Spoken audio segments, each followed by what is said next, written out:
Wait. Am I really about to buy this Stan Smith bundle for the video today? Creepy fox. Redacted. Well, I guess there's your answer, huh? Damn it, Bobby, this just ain't right. I went to middle and also high school with a tall, skinny guy who I had occasional interactions with. However, I always got a weird vibe from him. In my senior year, I saw a Facebook post that he made that said, "I bet I could get more kills than the Virginia Tech guy if I wanted to, but I don't want to." Despite him saying he didn't want to, I found this concerning enough to report it to the school. Fast forward a couple of months later, he was out of JJC, and to make a long story short, he had found out that I reported him. We had apparently made peace after smoking weed with some mutual friends, and it was enough for me to not expect getting jumped in the hallway at any time. We both ended up going to a local college, and I would see him around campus.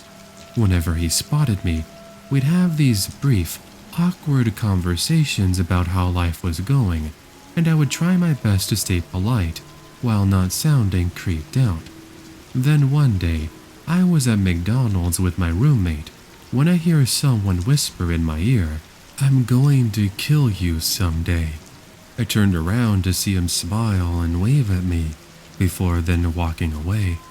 I haven't seen him since then, but I always stay alert for the next random moment where I'm going to encounter him.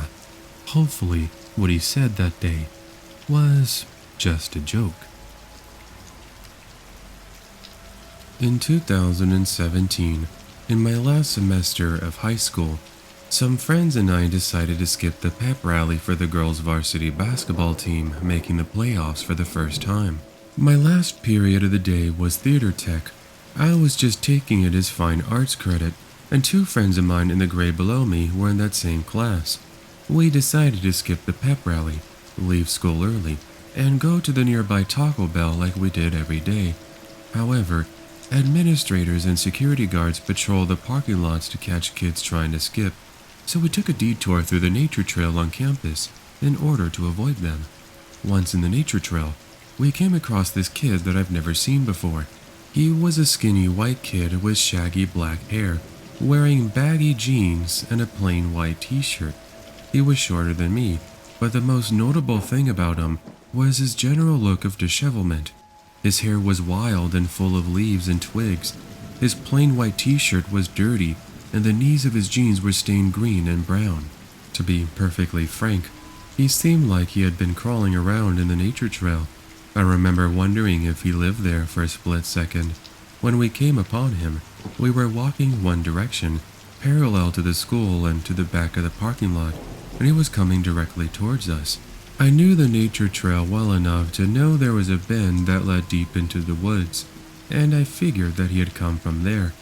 He was out of breath, and he looked really scared.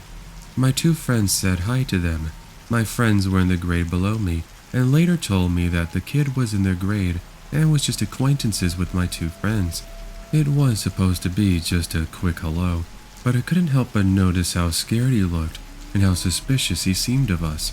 He asked us what we were doing in the woods, and we told him that we were skipping the pep rally. One of my friends asked, "What have you been doing out here? Camping?" Me and my other friend gave a nervous laugh, but the kid didn't crack a smile.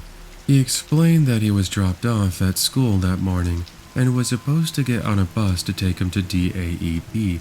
DAEP was the alternative school that kids who got suspended from school went to. His plain outfit now started to make sense. It was the infamous uniform of the alternative school. He then explained that he didn't want to go to the alternative school, so when his mom dropped him off, he pretended like he would wait for the bus and then hid in the nature trail the full 8 hours of the school day. He was still acting really skittish, and without even looking at each other or speaking to one another, my friends and I could feel that something wasn't right and that we were in some kind of danger. The kid looked around nervously often, as if seeing if someone might have been following us, or if we were alone in the woods. We hit him with an, "All right, man, well, good luck. We're going to try to get to our cars and go home before the pep rally ends. When he heard the word cars, he perked up. He started walking with us towards the parking lot, continuing to talk. He becomes a lot more friendly and asks if we can give him a ride home. We give him some half-baked excuse why we couldn't. We didn't expect him to ask that. I never met him and my friends barely knew him, but he doesn't take no for an answer. He tells us that people were going to start looking for him pretty soon, and that he was going to be in a lot of trouble. We tell him that he'd probably be fine hiding there that deep in the nature trail, but he tells us, "Nah man, you don't understand. I broke into a car at the fellowship." He pointed in the direction of the mega church that had a parking lot that backed up to my school. I took this. From his waistband he pulled out a handgun, and I felt sick to my stomach. I had never seen a gun in real life. At this point I really felt in danger, not just because he had produced a gun. I'd never really been scared of them, more so that the entire interaction felt uneasy, and that the guy was already unsettling and desperate. One of my friends very cautiously tells him that he should probably just ditch it and take off somewhere else, and he just stood there, staring at us for an uncomfortable amount of time. His eyes were meeting each of ours. I broke the silence by saying that we wouldn't tell anyone, but that we really had to go before the pep rally ended, and my other stupid-ass friend, who had been virtually silent the entire time, spoke up and said, "Yeah, and it's best we're not around if they start looking for you for that," gesturing to the handgun.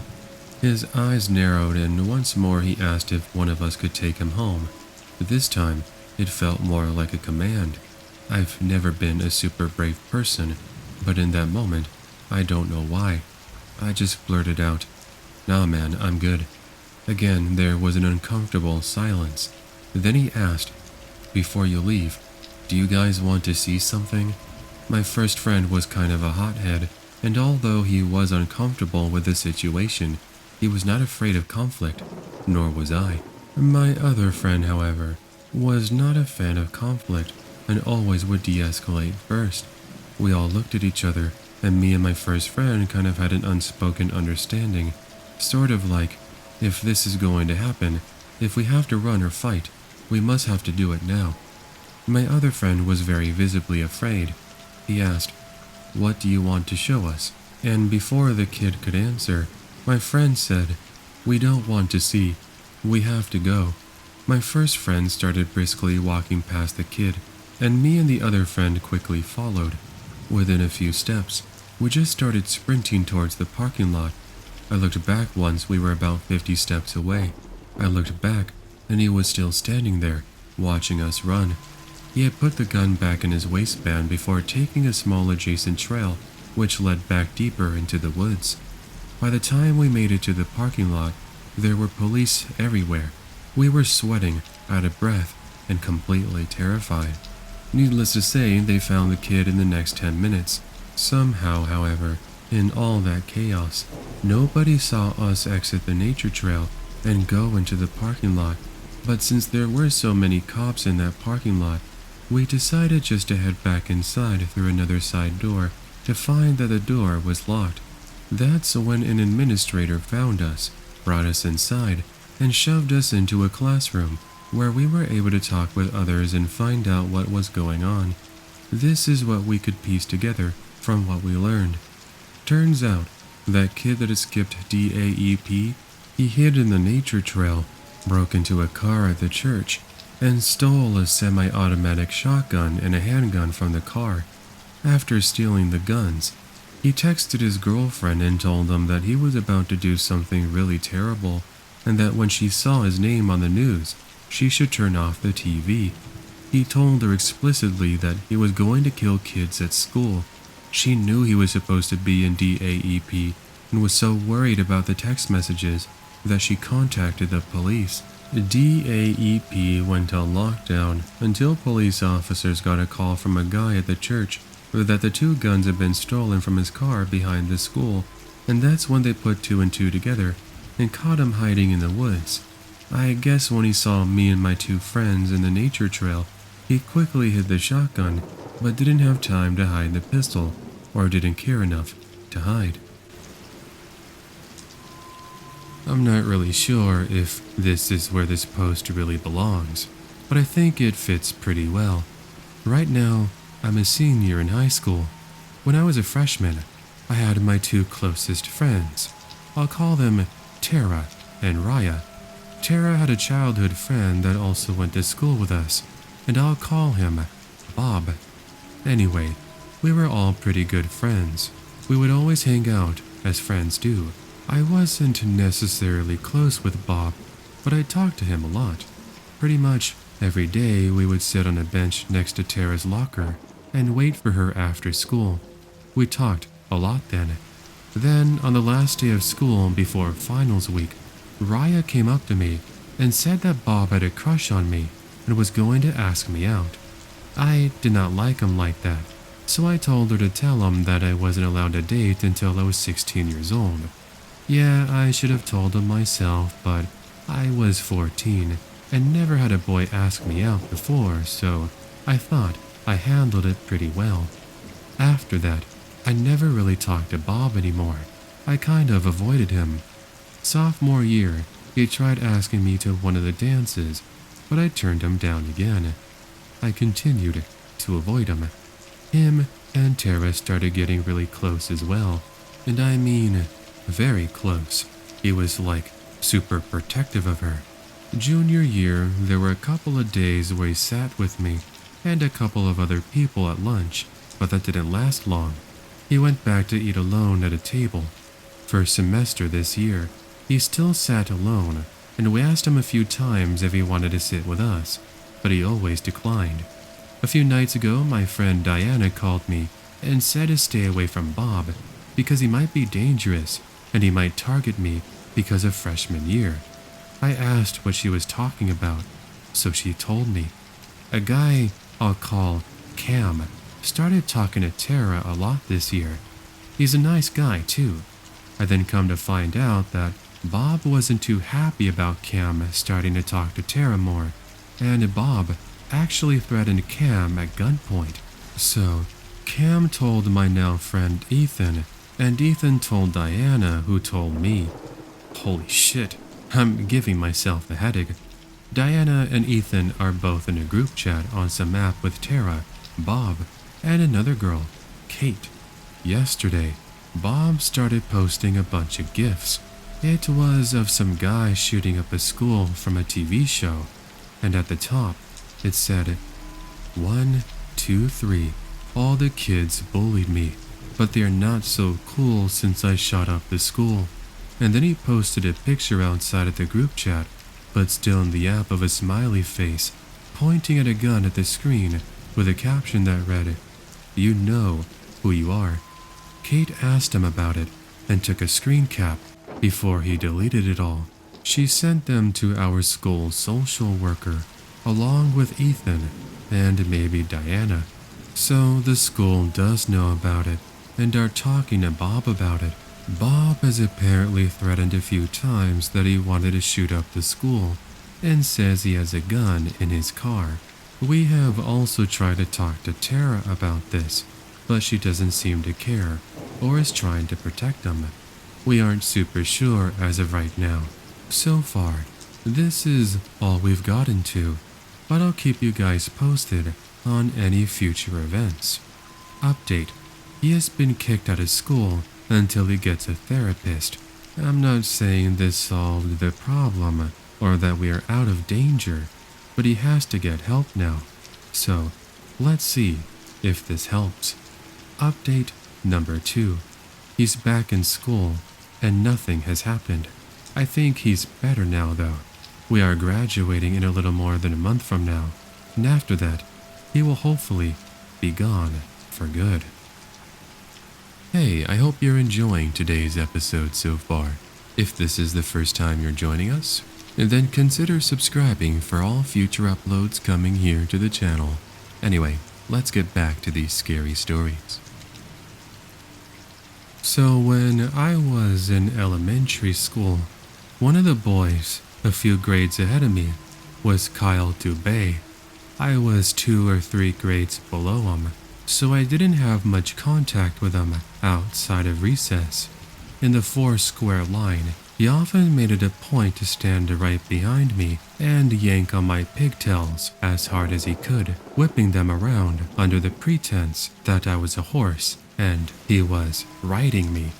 He also used to bring knives to school and would sometimes threaten some of his classmates with them when they did something to make them angry, and at one point actually pulled one on a girl. That occurred after school behind the main school building. Why nothing was officially done about it, I'm not sure, but my school, being very small, it was not known for being on top of the disciplinary side of things. There were a number of small things, the hair pulling, and just the general way he acted that led me to being uncomfortable whenever he was around. I wasn't alone in this regard. Former classmates have also expressed feeling uneasy in his presence. To my relief, he ended up moving away, and none of us heard anything from him or about him for a number of years. Until one day, he shows up on the local news, having been arrested for the murder of Nicole Cable. He made a fake Facebook profile, lured her out of her house, kidnapped her, duct taped her, and left her in the back of his dad's pickup truck. His intention was to pretend to find her and be the hero. When he went back and found that she was dead, he dumped her body in the woods and covered it in sticks. They found her about a week later. I was in school when I read the article, and I had to go to the nurse's office because I felt so weak, sick, and shaky.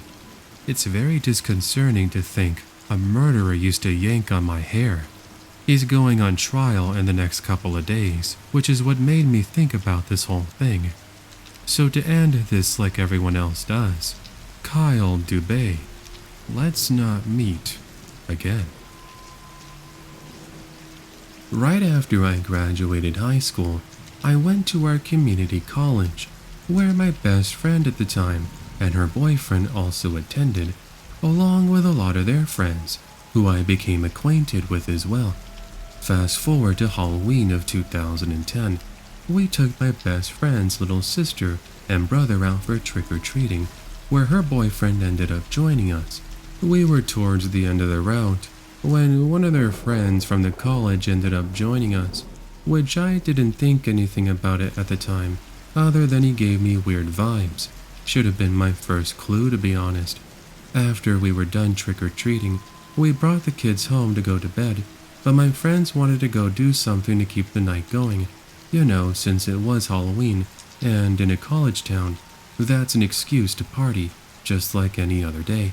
They decided on going downtown, but I decided since I wasn't feeling well, which was actually true, but I was also the only one with a car and didn't want to be the chauffeur, and went home.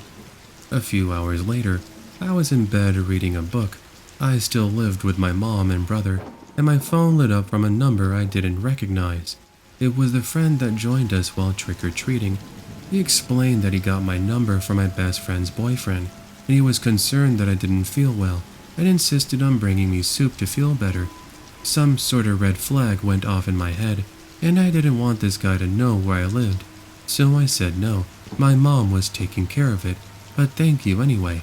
He got a little bit pushy, but eventually backed down and proceeded to send me many text messages, mainly about how much fun he had when we were out, and blah blah blah.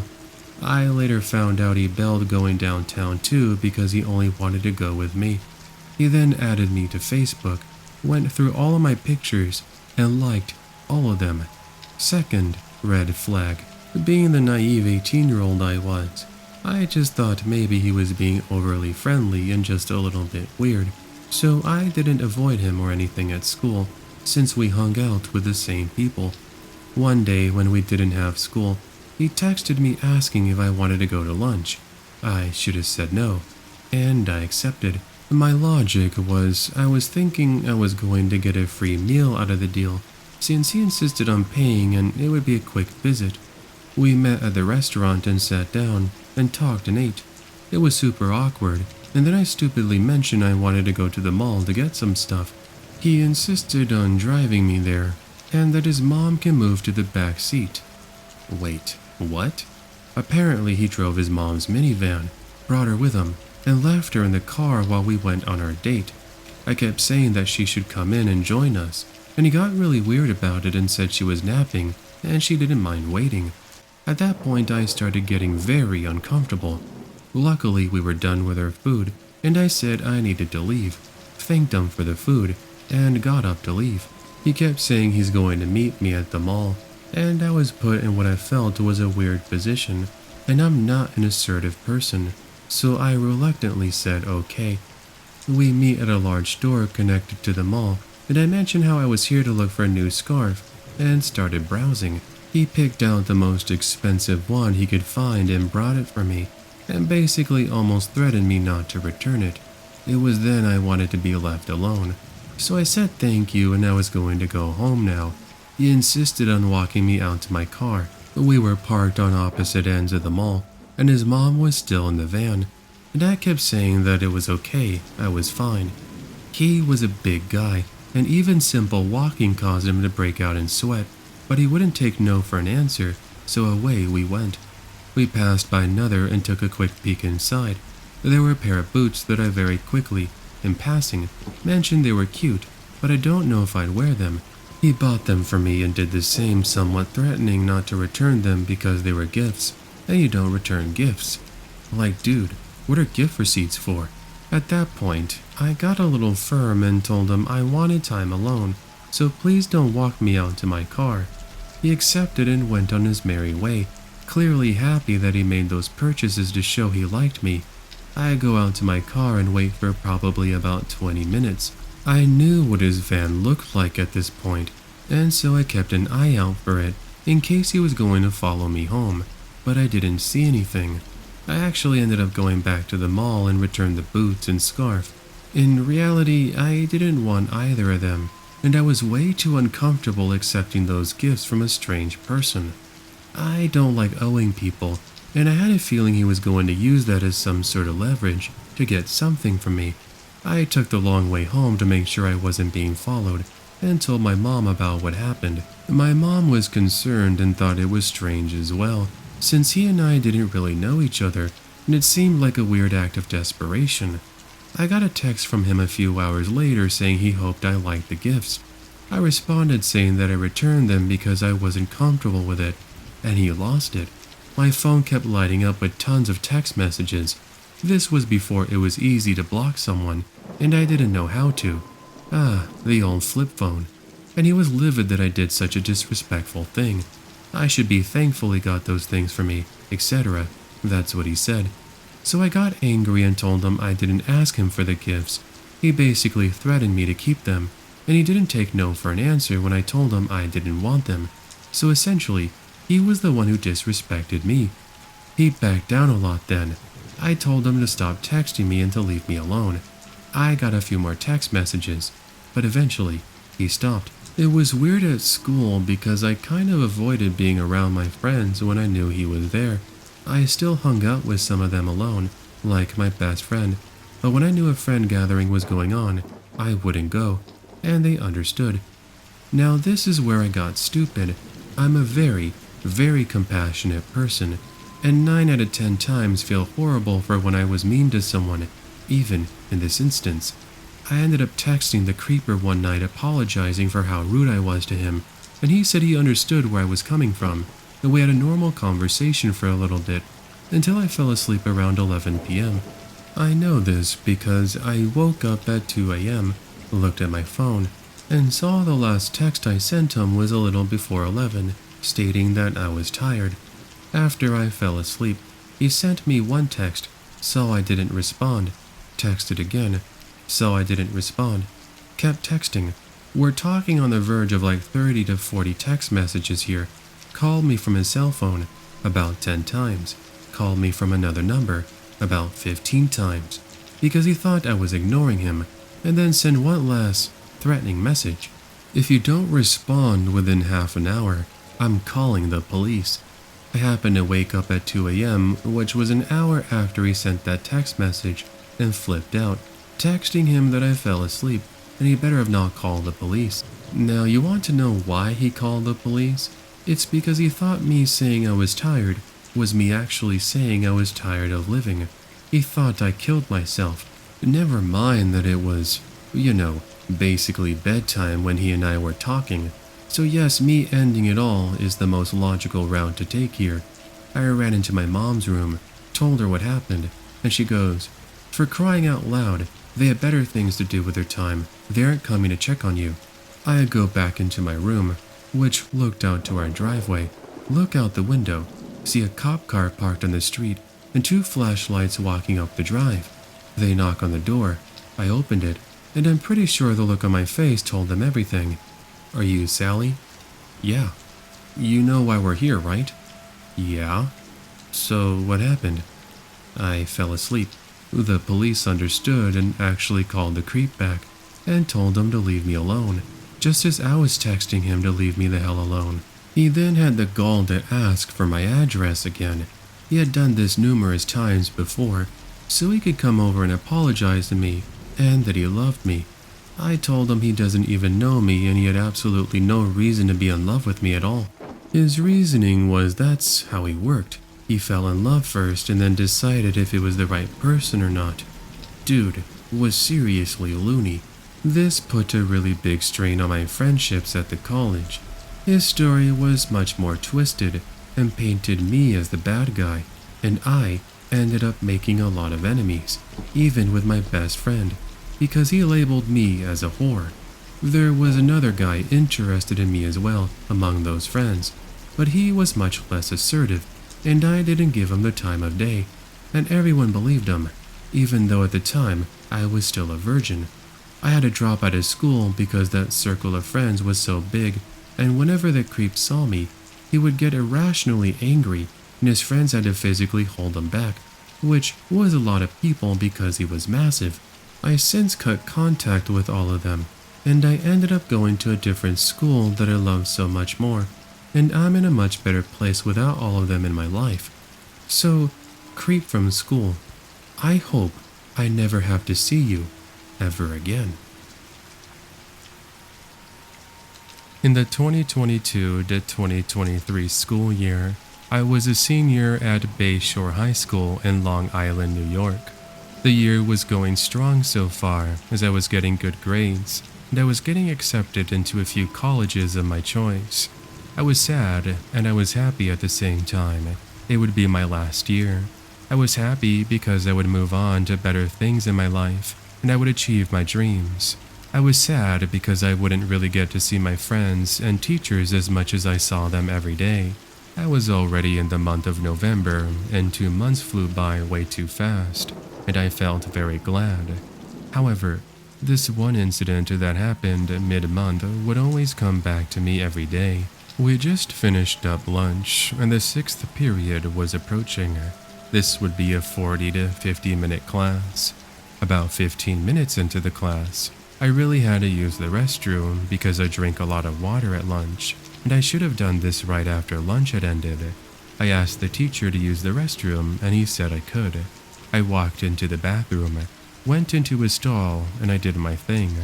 After finishing up, I was turning my head everywhere, and I looked up above me for a brief second, before then looking back, but then a half-second later, I looked back up because I saw something I only would see in my nightmares.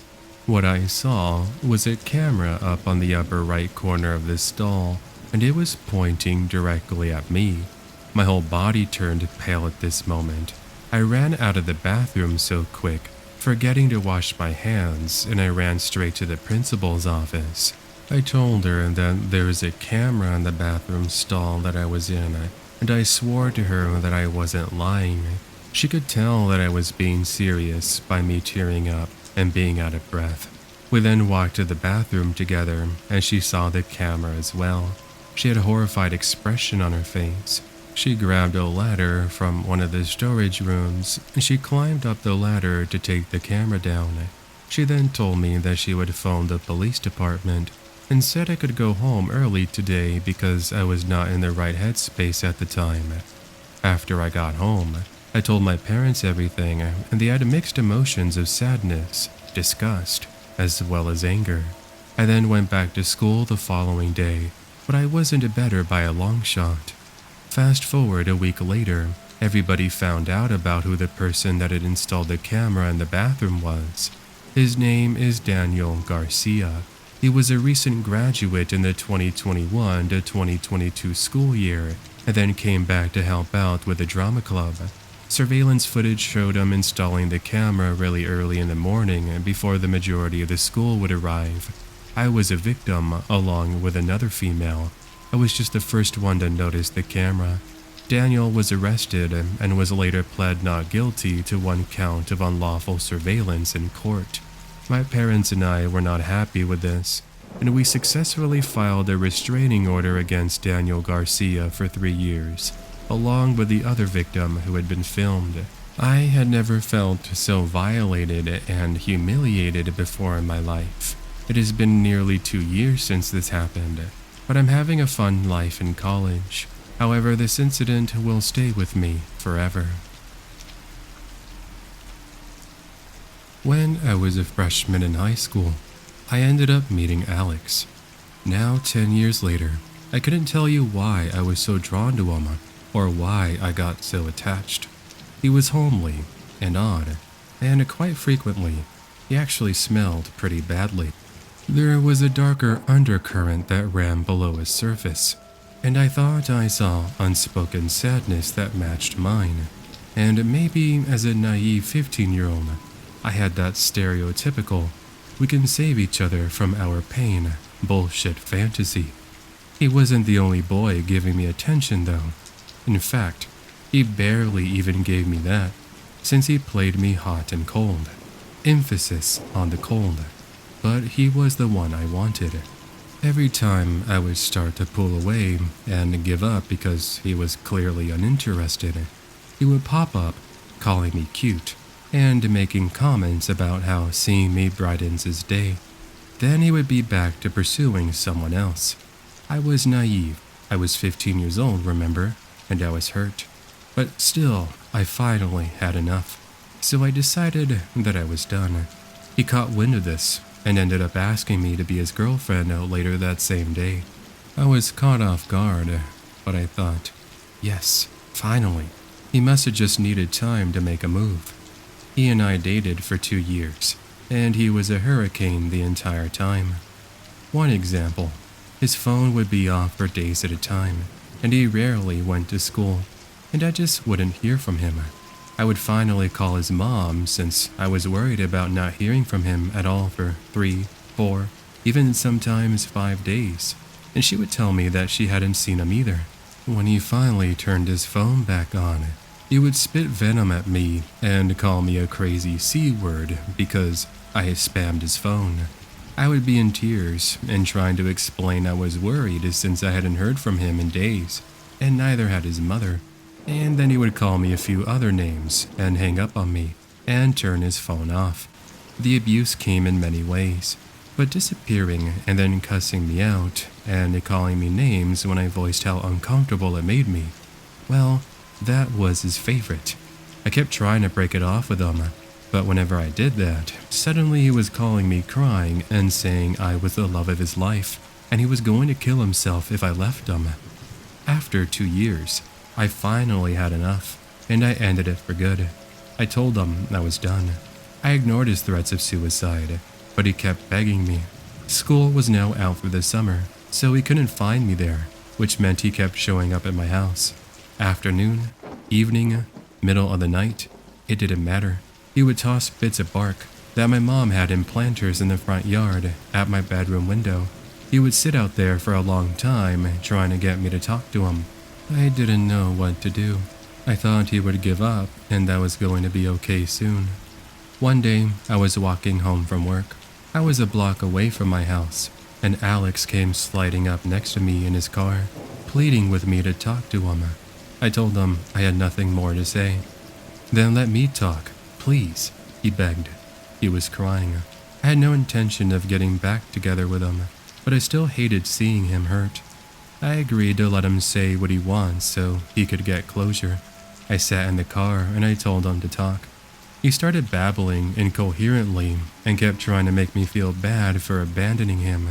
I told him the conversation was now over and I was leaving. He locked the doors, and as I went to manually push the lock on my door, he grabbed my arm and told me I wasn't leaving. I panicked. I smacked him and shoved him away from me, and then scrambled out of the car and ran the rest of the block home. But he continued to lurk. He spammed my inbox, drove by my house and place of my employment, and I ended up rebounding and started dating somebody new. He was Alex's complete opposite, and he made me feel happy and light. However, once Alex caught news of this, he flipped out, and he went ballistic. The calls and texts increased both in frequency and also in level of mania. He started hanging out right outside the store I worked at. It was a small store in the mall, so I could see him. He was just standing there staring in at me. Management had to call mall security a few times, but he always came back. Eventually, his texts got threatening. He started saying things about how he hoped my new boyfriend was prepared, and he said that he was willing to go to jail to have me.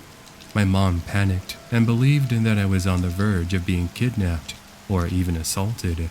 We had gone to the cops a couple of times, but they said they couldn't do anything because he technically hadn't broken any laws. We took the threatening messages to them, and they said they would start to file a restraining order and go warn him and that he couldn't go near me or talk to me, or he was in violation of the order of protection. However, he kept showing up anyway. One night around midnight, the doorbell rang. My mom was confused and asked if I was expecting anyone, but I told her no. She opened the door, and there on the front step was a card, a rose, as well as a burning candle. We glanced up and down the street. However, we didn't see anyone, and we were immediately spooked because there wasn't enough time for him to ring the doorbell and get out of sight already. You could see a long way down both sides of the street. That is, unless, of course, he was hiding in the trees along the house.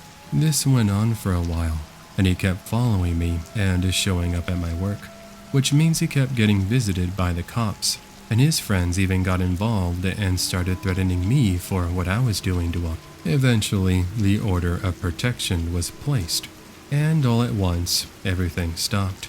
But my paranoia and fear and jumpiness lasted for a long time after that. TLDR. Got into an abusive relationship. Dude flipped out and stalked me when I finally left him. I moved a lot growing up. By the time freshman year of high school came around, I had moved 7 or so times, and I was about a year and a half into my most recent move. I had found a pretty close group of friends in middle school, and we all went to high school together. I met him through one of those close friends. They were in band together, and even though he was almost 4 years older than us, we welcomed him into our group. Sam was easily twice my size, tall and heavy-set, and originally kind of intimidating, although I was never afraid of large men before him. Lesson learned. I had a bad home life. I would spend as much time as I could at school. Sometimes I would hang around the school campus until 6 or 7 at night with this friend group. The 3 of us lived in the same direction, and we would walk the half-hour trip together until our paths split.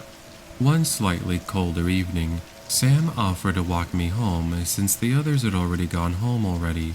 I just thought he was being a gentleman. He mentioned something from a previous move when he lived in California. He didn't walk a friend home, and sometimes horrible things happened. He left it at that, and I let him walk me home. We got a lot closer after that. We bonded over both living in California and exchanged numbers. He would message me late into the night about his depression and self-harm, and I just wanted to help him out. A few months later, he tried asking me out. It was this big romantic gesture. He learned a Disney song on the ukulele and sang it to me in the cafeteria, but I was already dating someone else, and when I turned him down, he got angry. A freaky, quiet, twitchy kind of angry. To be honest with all of you, I actually felt pretty bad. Anyway, I started seeing him everywhere. We were still friends, we still hang out in groups, but I would pass him on the street walking somewhere, and a few minutes later I'd see that he changed directions and he had started to follow me. He would walk me to classes by following me and passing period at a distance.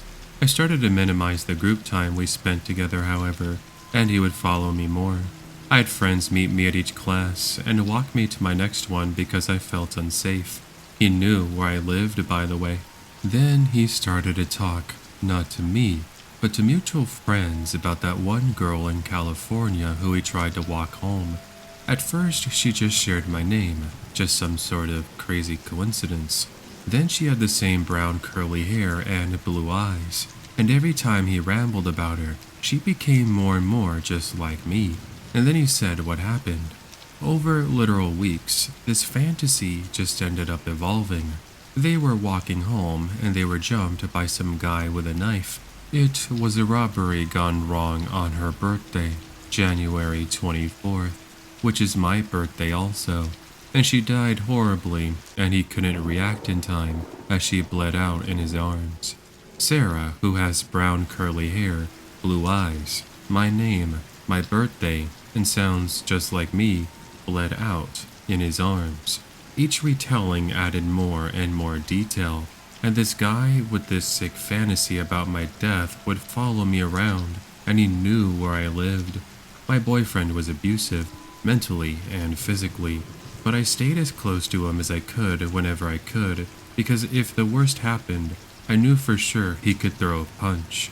I never felt safe at school or in our little town walking home from school in the dark. One day at school, he had a breakdown. He freaked out and ran out of the school in a panic. I was sent after him, and I found him curled up on the floor. I got closer. I knew about his anxiety and depression, and my safety aside, I wanted to make sure that he was okay. It was then that he told me this horrifying story that I had been hearing from mutual friends, and this was with added details. We had been walking home from a concert in California, and we passed a dark alleyway, and a homeless man came out with a rusty knife. He asked for anything valuable. I fumbled for my phone. I didn't have anything else on me, and he thought I was calling the cops. He stabbed me, once, twice, again and again, and Sam stood there horrified. He saw red and grabbed a broken glass bottle near my body and then attacked the homeless man. He killed him with his own knife. Yeah, no kidding. He told me that he killed someone. My stalker actually did it. It didn't matter how messed up he was anymore. I didn't care if it was a fantasy or real. I didn't care how it would affect his mental health anymore. I wanted to go to the police. I was scared for my life. Anyway, my friends convinced me to go to the school counselor first. That morning we went, and we told him everything. The stalking, the stories, how he admitted to murder, and that was the reason they moved from California. How I was afraid for my life, and I wanted to call the police. The counselor didn't take us seriously. She went to the principal, and the principal, not a mental health expert by the way, called Sam in to talk about the accusations. The principal then informed me that he did not think that Sam had any kind of mental illness, or that I was in any sort of danger, and that was that. I lost faith in adults, to say the least. I gave up on going to the police as well. I stayed with my friend walking me in between classes, hiding behind my abusive boyfriend, and looking behind me every step of my walk home that year. The counselors ended up gaslighting us to the point where this all feels like a fever dream now. Also, I would think it's made up if it weren't for the fact for my journal entries, which recorded the events, as well as my growing panic, and the similar stories from my friend group. Edit. Clarifying some confusion here. I don't think he actually killed someone, and someone actually died in California. I think he is a pathological liar, and that he was so deep in a fantasy that he had convinced himself it was real. No, I actually wasn't physically hurt, but it was emotionally scarring to me, and the threat that he posed to me was 100% real. Anyway, Sam, let's not meet again. I think this qualifies, if only because it spanned over 10 years, and some of the ridiculous lengths things escalated to. Creepy, maybe not, but definitely disturbing in some parts. For brevity's sake, I'm actually going to exclude a lot. These are just the parts I have to include for the whole thing to actually make sense. When I was in kindergarten, I met this woman.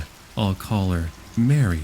Apparently, I actually knew her for a while before my first memories of her, because she helped out in my Sunday school class. I don't really remember that, to be honest. It's just what was told to me by her and my mother. The first time I remember meeting Mary was when I was walking through the hall of our church. I knew a lot of the adults there, and generally, I felt pretty safe. I was walking down a hallway when this woman stuck her head out of a supply closet and started talking to me, asking me to come over, and started giving me the whole, "You're a good kid, why don't you help me with something" sort of spiel. And she knew my name without me telling her whatsoever. I was about 5 or had just turned 6 years old, and particularly aware of stranger danger, but couldn't decide if I should be creeped out or not. There was this strange lady seemingly hiding in a closet asking me to come over to her. How is that not sketchy? But this was church, and church was supposed to be safe. Somehow she managed to coax me over to the closet. It turned out that she was trying to fill in the birthdays of the kids in my class so that they could be given little gifts when it was their birthday, and she assumed that I would know all their birthdays for some reason. When she found out I didn't, she settled for asking me when my birthday was. I got kind of cagey because I knew better than to give out information about myself, and that was one of the specific things my mother had told me not to divulge to strangers. But when she claimed to already know that my birthday was in April, wrong. In fact, that's about 6 months off. I told her she was wrong, but didn't feel right about telling her the truth, partly because I felt like her false guess and offers of future birthday gifts was some kind of ploy. But when I wouldn't divulge my real birthday, she called me a liar, and then she threatened to tell all my teachers what a liar I was if I didn't tell her when my real birthday was. That was the point when I ran to go find my mom and explained to her that there was this strange woman in the supply closet who was asking me for personal information and threatening to get me in trouble if I didn't tell her. She came to confront this weirdo, only to realize that they already knew each other. The woman, Mary, was someone who helped around the church, and basically everybody knew her. Mary laughed off my claims and assured my mom that I was exaggerating, and of course she would never threaten a kid with something like that, and my mother believed her. My mom explained the fact that my birthday was indeed not in April, but came away from the conversation with the idea that I was paranoid and just overreacting to someone asking me for my birth month. Either right before that or right after, I had another incident with this woman, but didn't realize at the time that she was the same person. Similar to before, only not in a closet, this woman Mary came up and struck up a conversation with me, saying that she knew how much I loved to help out my teachers, and wouldn't I like to be able to help out even more? The obvious answer was yes. Long story short, she was organizing some kind of teachers' conference in this cabin way out in the woods. They weren't allowed to have a lit sign, but she was worried that a normal cardboard sign wouldn't be visible at night. So she had decided that the best solution would be to take one of the little kids from the church, dress them up in an angel costume, and have them stand next to the sign for hours, using a small switch to turn a lit sign on when cars approached, and then turn it off again so that it wasn't by definition a continuously lit sign. This woman should have worked in sales. I did not see anything wrong with this scenario, and excitedly went to tell my mother about this fantastic opportunity that I'd just been given to help someone. She was much less amused, pointing out that this would be outside in October when the average temperature at night is under 55 degrees Fahrenheit. I would be standing outside, alone, freezing my butt off, and getting eaten alive by mosquitoes just to flip a switch so that she could bend the rules about not having an electric sign. There would apparently be no one there to make sure I was safe from wild animals, or any human predator who happened to drive along and spot a random kid out by themselves in the middle of the night. My mom tracked down Mary and gave her a pretty thorough overview of her opinion about the whole thing. Mary said something like, "Well, fine, I can just go get some other kid to do it then," which prompted my mother to go to the pastor and tell them what this lady was trying to do. He was a nice guy with 3 girls of his own and put a stop to the whole plan immediately. I could tell Mary was upset with me afterward for having supposedly told on her and putting an end to this weird scheme of hers, but since I didn't really know her, I didn't care. Of course, after those 2 incidents, all of my teachers became a lot more chilly toward me, and one especially tactless woman flat out told me that she had been warned about me.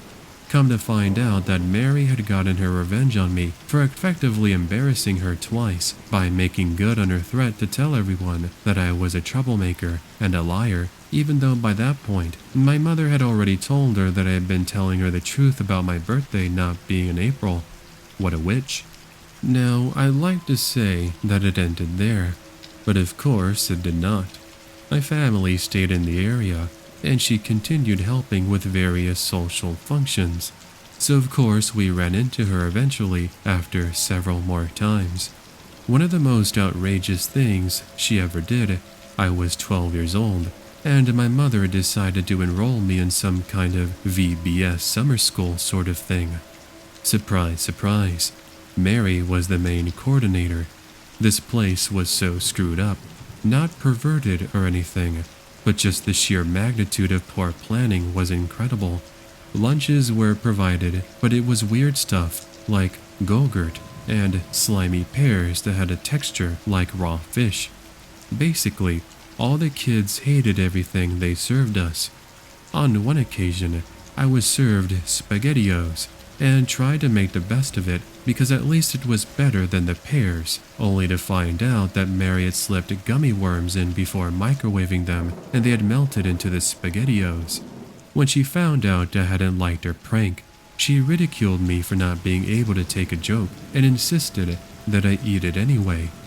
At some point, it had also been decided that the schedule could not be flexible to any degree. All age groups were expected to get something like half an hour outside every day. Bear in mind the state where this took place has unpredictable, sometimes extreme weather. So this included days when it was pouring rain out and our breath was fogging up in front of our faces. They'd pitch one of those little event canopy tents and force us to sit outside under it in a little plastic chair until our half hour of outdoor play was up. Even this one girl, whose father had told the teachers beforehand not to make her go outside because she had a fever, naturally she got worse. They called him to come pick her up, and he chewed the teachers out before taking her home. It also included days where the temperature exceeded 100 degrees Fahrenheit. We'd be forced to line up alongside the building so that we could stand in the shade of the eaves of the roof because it was physically too hot to be in the sun, and none of us had access to water or sunscreen. I wish I was joking about this. We had 3 kids drop from heat stroke in the same day and have to be taken by ambulance to the hospital. The sheriff personally came out and gave the teachers a massive tongue lashing, threatening to shut the place down if any other kids came to the hospital from there. Of course, then they decided it was okay to bend their rules and to keep everyone indoors instead of forcing them outside. There is a point to me mentioning all this, and that is so that you understand the context behind what happened next. My mother was working overtime, and Mary had volunteered to drive me to the summer camp since she was there every day. On this day, she had her niece and nephews in the back seat with me. Where this place was, it was out near the edge of town and mostly surrounded by crop fields, which weren't in use. The area had a decent amount of traffic, but there weren't many buildings close by. On the left-hand side of the building, there was nothing but fields for maybe 2 to 3 acres. On the right-hand side, a tiny farmhouse, and beyond that, a pawn shop, and then a gas station. So I was in the back of Mary's van with these other kids, and we happened to look out as we're passing the pawn shop, which hasn't opened yet, and there's this scraggly bearded man stalking around outside with a rifle or shotgun in his hands. Not like, gee, I wonder if it's open so I can sell my gun, but like he was either the owner and thought an intruder had broken in, or he was the intruder and was in the process of breaking in. We all started telling her in a panic about this guy, and she just tells us to be quiet, and then tells me that she knows I put them up to it, and that when we get there, she's going to tell all the teachers not to listen to me. That day, inexplicably, the schedule that was never changed, unless the sheriff threatened the teachers, was randomly changed so that my class was sent outside immediately instead of later in the afternoon, and the doors to the building were locked so that we couldn't go back inside even to use the restroom. I spent like an hour fearing for my life because I knew that if that guy robbed the pawn shop and tried to escape on foot, there was nowhere for him to run to that had cover except our building. I even begged to call my mom, and Mary refused to let me anywhere near the phone, saying that my mom had better things to do than to be bothered by my stories. So, yeah, basically the coordinator of the summer school changed the whole schedule for the day and locked a bunch of kids outside just to get back at me for, truthfully, reporting and seeing a creepy man with a gun nearby, and also forbid me from contacting my parents, which she was never supposed to be even doing. My mom was ticked off when she picked me up and learned that I had been forbidden from calling her when I felt I needed to, although she didn't realize the full context of the situation until later when I had a chance to explain it better. It, however, doesn't even end there, although I wish it did, because the last part was the worst series of events that have ever happened to me. I guess it was kind of a perfect storm of sorts. From 6 to 10 years old, I had been best friends with this boy, whom I'll refer to and call Michael. Not boyfriend, girlfriend, but real, true best friends. I don't think we ever really argued about anything, except maybe his father, who seemed nice, but always seemed to try to spin whatever I said into some kind of innuendo so he could complain about me to my parents. Like, for example, getting on my case about having mentioned the term pussy willow. Needless to say, I got some weird vibes from him, but not enough to warrant his own post. Michael and I were inseparable up until his family decided to move 3 states away, after which they only occasionally dropped in to visit every couple of years. When I was 14 years old, they dropped in to visit again, and so on Saturday, I was invited to stay over at the home where they were staying while they were in town to catch up with them. I had also been friends with a girl I'll call Julie, who was my age, and Michael had been friends with Julie's younger brother Nate, who was his age. So Julie and Nate and their parents were also there visiting with Michael and his family. I had grown apart from Julie due to other reasons, but having everyone back together was fantastic. I was on cloud 9 all day, to say the least. Julie's younger brother had been a bit of a handful when he was little. He had temper tantrums, kicked small animals, randomly screamed at me a couple of times, and would sometimes cry for no reason while claiming that somebody else had hurt him. He was severely, in my opinion, bullied by his sister, so I never took any of it personally or really considered it his fault. Since I hadn't seen much of him or his sister in years by this point, I had no idea how he was getting along, but because he was so much more grown up, 4+ years had passed, I assumed he had just grown out of it. That afternoon, we all played tag in the front yard, which was sort of a U-shape and surrounded by hedges. At some point, I lost sight of the others. I guess they had gone inside or something. I was at the end of the U that was near the garage door, playing fetch with Michael's dog and his big walking stick, when I heard Julie's mom call my name from the other end of the U, which was near the house's front door. I took the stick because I thought leaving it lying around would be rude, and started running around the U. Apparently, when Julie's mom had opened the door and called my name, Nate had darted out the door and come running around the U to come find me.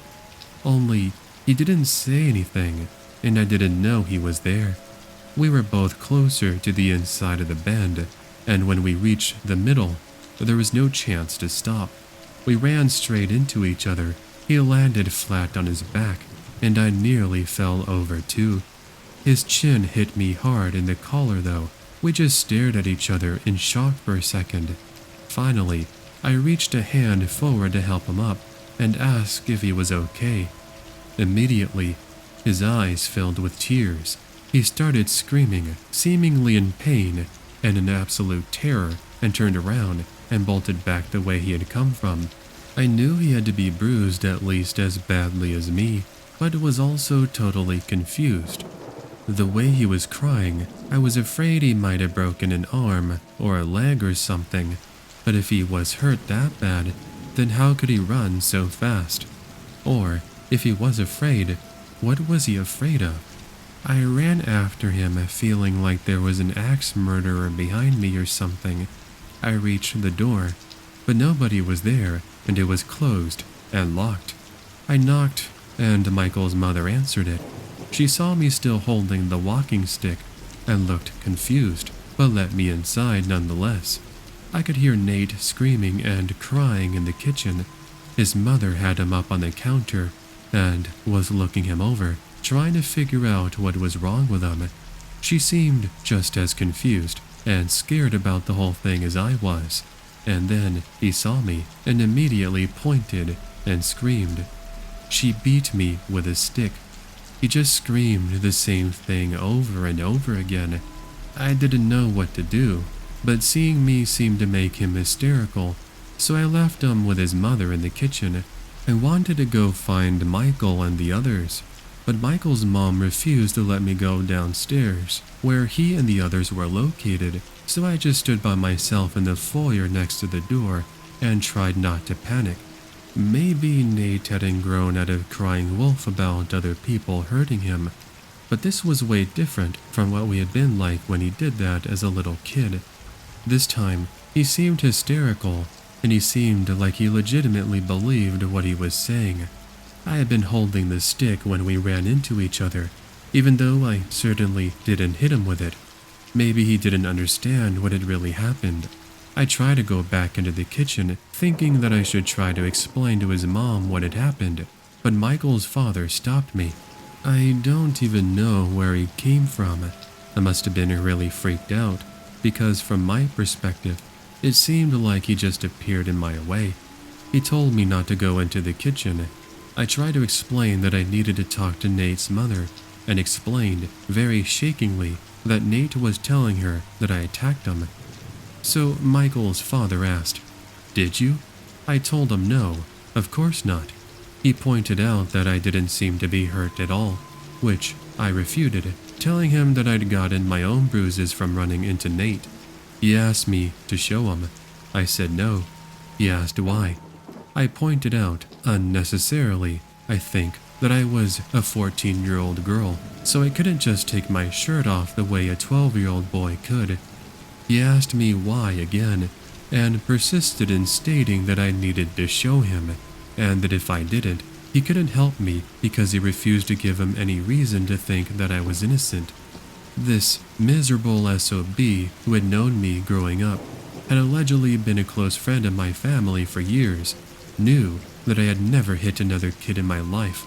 He was essentially trying to blackmail me into undressing in front of him. I still feel angry just thinking about it, because the entire time my family had known him, he had always come off as perfect, kind, and even a caring father, and he had always found things to nitpick in whatever I said. Even as a first grader who didn't know what sex was, somehow I was allegedly spouting all kinds of innuendos all the time. And now this.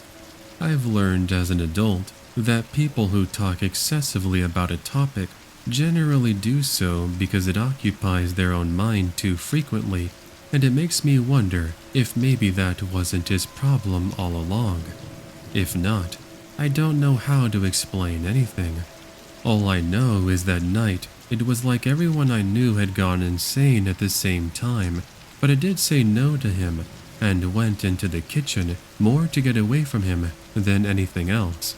Nate's mother was still frazzled, but it was starting to seem more aggravated than anything else. Somehow, he still hadn't stopped crying. I asked her to please call my mom to come pick me up. That hadn't been the plan.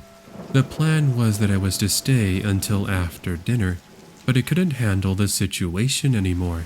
She could see that I was shaking and agreed. I asked Michael's mother if I could say goodbye to any of the others, but she didn't want me anywhere near them. My mom was tense and quiet all the way home, and I was afraid of what she might have been told over the phone.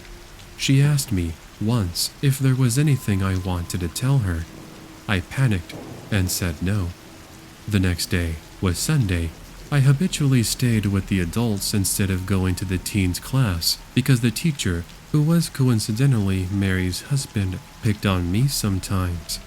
In retrospect, I should have spoken up about that, but I was an insecure teenager. Though I might be oversensitive, I wasn't really sure how much of what he said could be considered harmless ribbing. The end result was that I didn't see Julie, so I had no idea how the situation with Nate had resolved until after church was over. The phrase, "news spreads like wildfire," doesn't even begin to fit the bill. It was like everyone had developed telepathy. I overheard a part of the story from Nate's mother while she was telling it to Mary. Nate had continued to insist, even after I left, that I had savagely attacked and beat him for no reason. He had some pretty nice green bruises that seemed to back up his claims. I did too, right on my collarbone, and shaped exactly like his chin. Nate's mother was completely unnerved by how sincere he seemed, and was torn between believing him because he was so grown up now, because there were those bruises, because he had been legitimately too scared to come up to church in case he saw me again, or not believing him, because I'd seemed so scared too, because she had the decency to remember what kind of kid I'd been growing up. While I hadn't been there, Julie had told all the girls in my class that I attacked her brother. Michael told me that he didn't know if he believed that I had done it or not, but his parents refused to let him stay in contact with me because they were both certain I was guilty. Julie and Nate's parents had wanted to talk to my mother to try to resolve whatever had happened because they were willing to give me the benefit of the doubt, but they couldn't find my mom and didn't want to take the time looking for her because they had left Nate home alone and were eager to get back to him. So instead they told the whole story about what happened to Mary, trusting that she would convey the whole situation to my mother. That was not what happened. Mary changed the story. Now it was Nate's parents, herself, and Michael's parents, who all knew beyond a shadow of a doubt that I was guilty, with the added insinuation that it might not have been just an assault, because apparently that wasn't good enough for her. Yeah, she decided to play that card just for the sheer fun of it. By the time I just started to realize that the issue with Nate was still an issue, half the people in the church had already been told what an awful, despicable person I was. The head of the youth ministry personally sat me down to tell me how unacceptable my behavior was. I had former teachers I hadn't seen since first grade coming out of the woodwork to tell me how disappointed they were in me. Everyone flat out refused to hear my side of the story. They already knew everything, they said. Nothing I said could make up for what I did. Mary had already told them I was a rebellious, lying kid, a troubled child, and had stuck to that story over the years, including during the pawn shop incident. So it seemed like there was a precedence. She'd been building off the same claims about me for 8 years by this point. Why would anyone believe a lying, rebellious, troubled teenager over a charismatic adult who was always doing her part to help the community? Mary was so disgusted with me. Her words, that she refused to speak to me. She specifically told her yarn to everyone, but my mother, having learned early on that my mom was not going to stand for baseless rumors and accusations about me, Mary was of the opinion that my mom was in denial about what an awful kid I really was. Mary's husband, my current youth teacher, I spent the next 2.5 years despised by almost everyone I knew. All the adults I knew were against me, except for the pastor, who refused to take sides, and my mother. Mary's husband continued to make snide remarks and insinuations whenever he thought they were vague enough that other adults wouldn't know what he was talking about. All the kids I knew who were in my age range shunned me, even when new kids came in who didn't know any better. They were quickly told to stay away from me, ruining any chance I had of making new friends to replace the ones I'd lost. Even random strangers in the grocery store would glare daggers at me, sneer at me, or just watch me with creepy disapproval. The shyness I'd always had became full-fledged social anxiety, complete with what I suspect was selective mutism, because I was afraid of virtually all the adults I knew, afraid of the little jabs they'd make at me, afraid because I didn't know if my mom knew or not and was afraid to find out.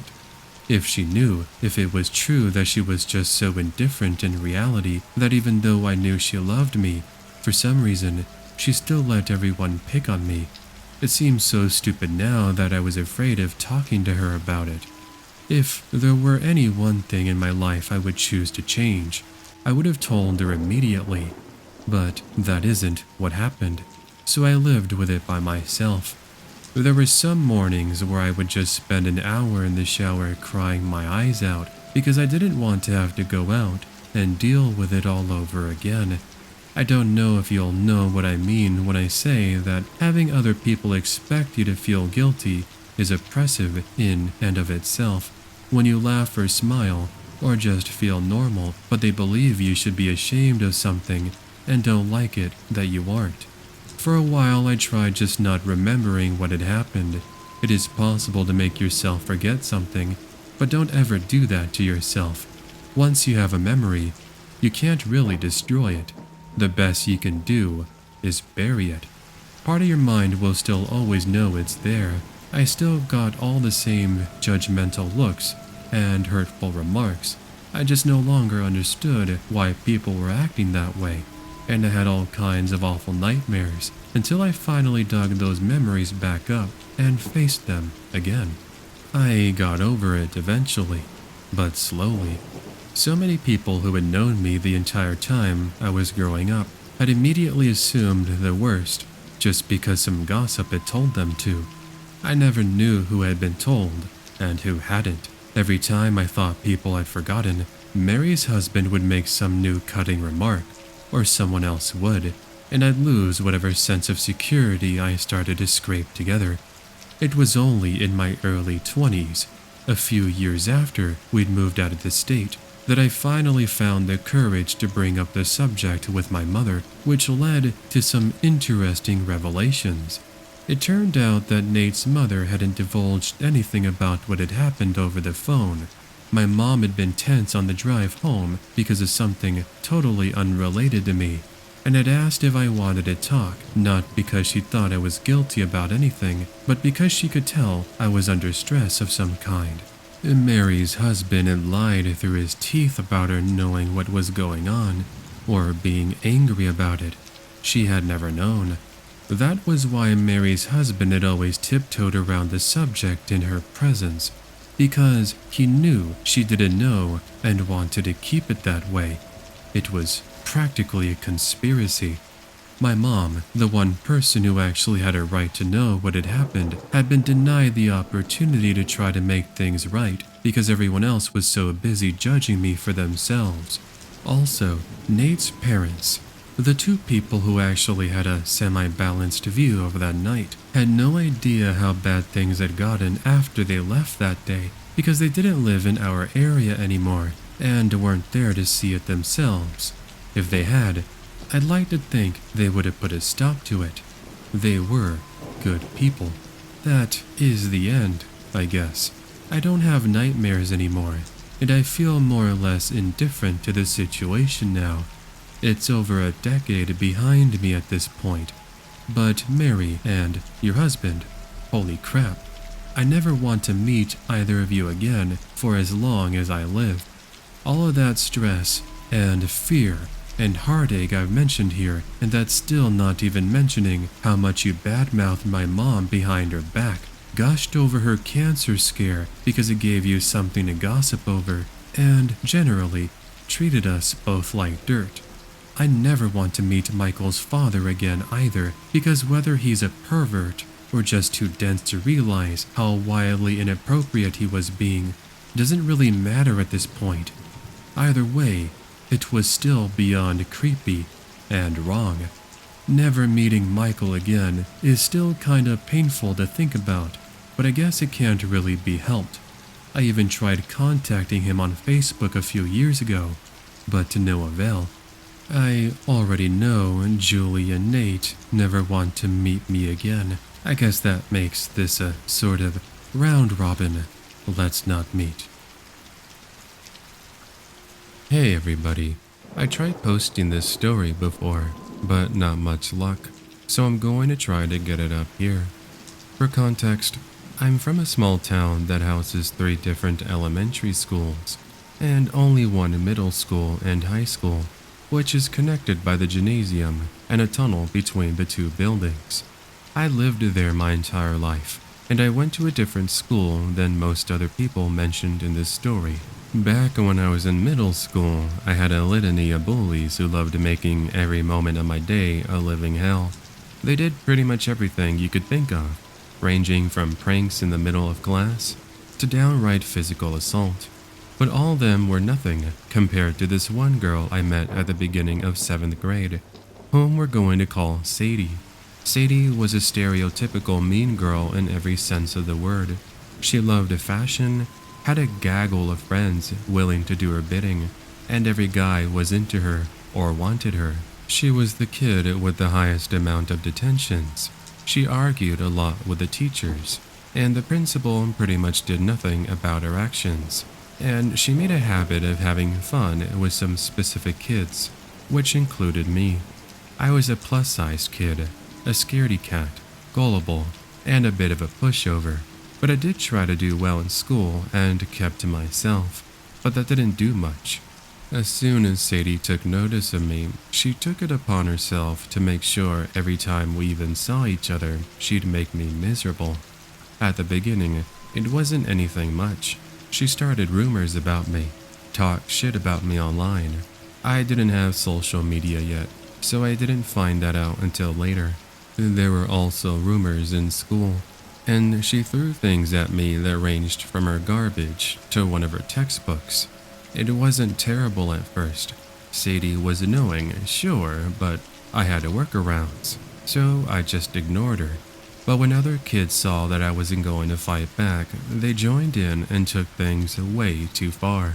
Almost daily, I'd been chased in the halls, ganged up on in the bathrooms, had my food stolen, gotten blamed by the teachers for their dumb actions in class, and many other things as well. These kids had me on the edge and feeling practically worthless for the entire school year. It was to the point of me considering just running away to avoid the hell of going back to school. But why didn't I tell the school, you might ask?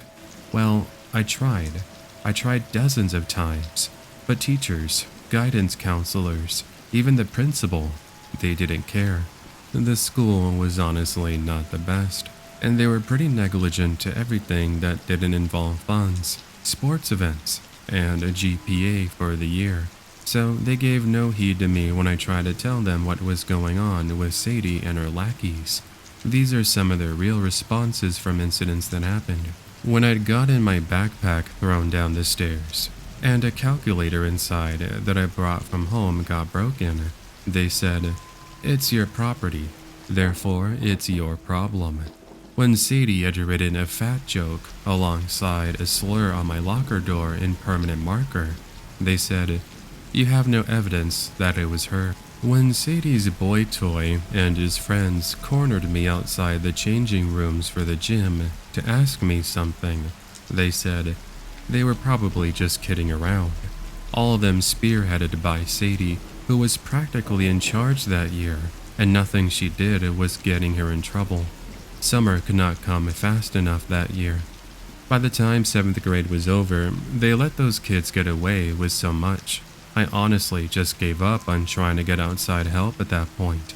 As I got some personal help that summer, I decided that things would be different by the time I had to go back to school for the following year. I was not going to be Sadie's personal punching bag anymore. When 8th grade started up, I was ready. I learned MMA self-defense. I defended myself vocally. I wasn't so quiet anymore, and I fought back. And it actually worked. None of the old bullies from last year even looked my way again. Except, of course, for Sadie, who still tried to pull her usual stunts. But the longer I showed her I didn't care, the more it pissed her off. Honestly, it felt like ample revenge to all the shit she put me through last year. Sadie, however, would not let go for the life of her. I didn't know it then, but this whole act of hers would end up taking a really bad turn. One day, I was walking to the gym, with Sadie following close behind me. She did not share a gym class with me, but she did like following me around in between classes and trying to get a rise out of me. This day, however, was not really great for me. I don't exactly remember why now, but I was stressed out, and I kept getting pissed off over whatever went wrong that day. Sadie following behind, trying out different insults and comments about me, sent me over the edge. In a quick motion, I stopped walking, spun around, pushed Sadie backwards, and I spit towards her, with it landing on her leg. I told her just to basically screw off and leave me alone, but I didn't know what I was really expecting her reaction to be, but it sure as hell wasn't what she did. Sadie just stood there frozen, staring at me. I expected her to be coughing up blood from rage, or her screaming, or anything at all. But she just stood there, as if a deer was caught in the headlights. I didn't think about it at the time, as I left for gym not long after, and eventually forgot about it. After school, I was walking across the building to head for the parking lot next to the high school building, where I was to catch the bus. Everything felt normal, until I saw Sadie not far behind me. I didn't think anything was weird of it, so I ignored it and I kept walking.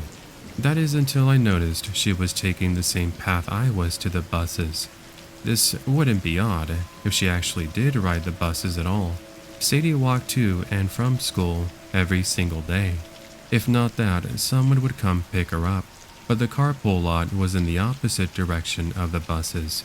I took a different path than my normal route around the back of the school, and I looked back to check, and yep, Sadie was taking the exact same path I was, and she stopped walking every time I looked back at her. I began picking up the pace a bit, and from behind I could hear her running to catch up to me. By the time I was nearing the bus lot, she was somewhere around 10 feet right behind me, still jogging to follow me. I definitely did not want her to learn which bus was mine, nor did I want her to follow me home, so I decided to fake her out. I jumped onto a different bus, much to the dismay of the driver, and Sadie ran in after me. After she got in front of the bus driver to yell at her about something, I myself ran off and raced to my actual bus. which was all the way on the other end where this particular bus was. I got in, and the bus drove away just as Sadie got off to see where I went. The next day, I didn't see Sadie anywhere at school, not in any of the classes, not at lunch, not even after school either. I asked, but nobody knew where she went. This went on for the rest of the week. The bus incident took place on a Monday, and the disappearing act happened on Tuesday. By Thursday, I began to relax about the whole thing.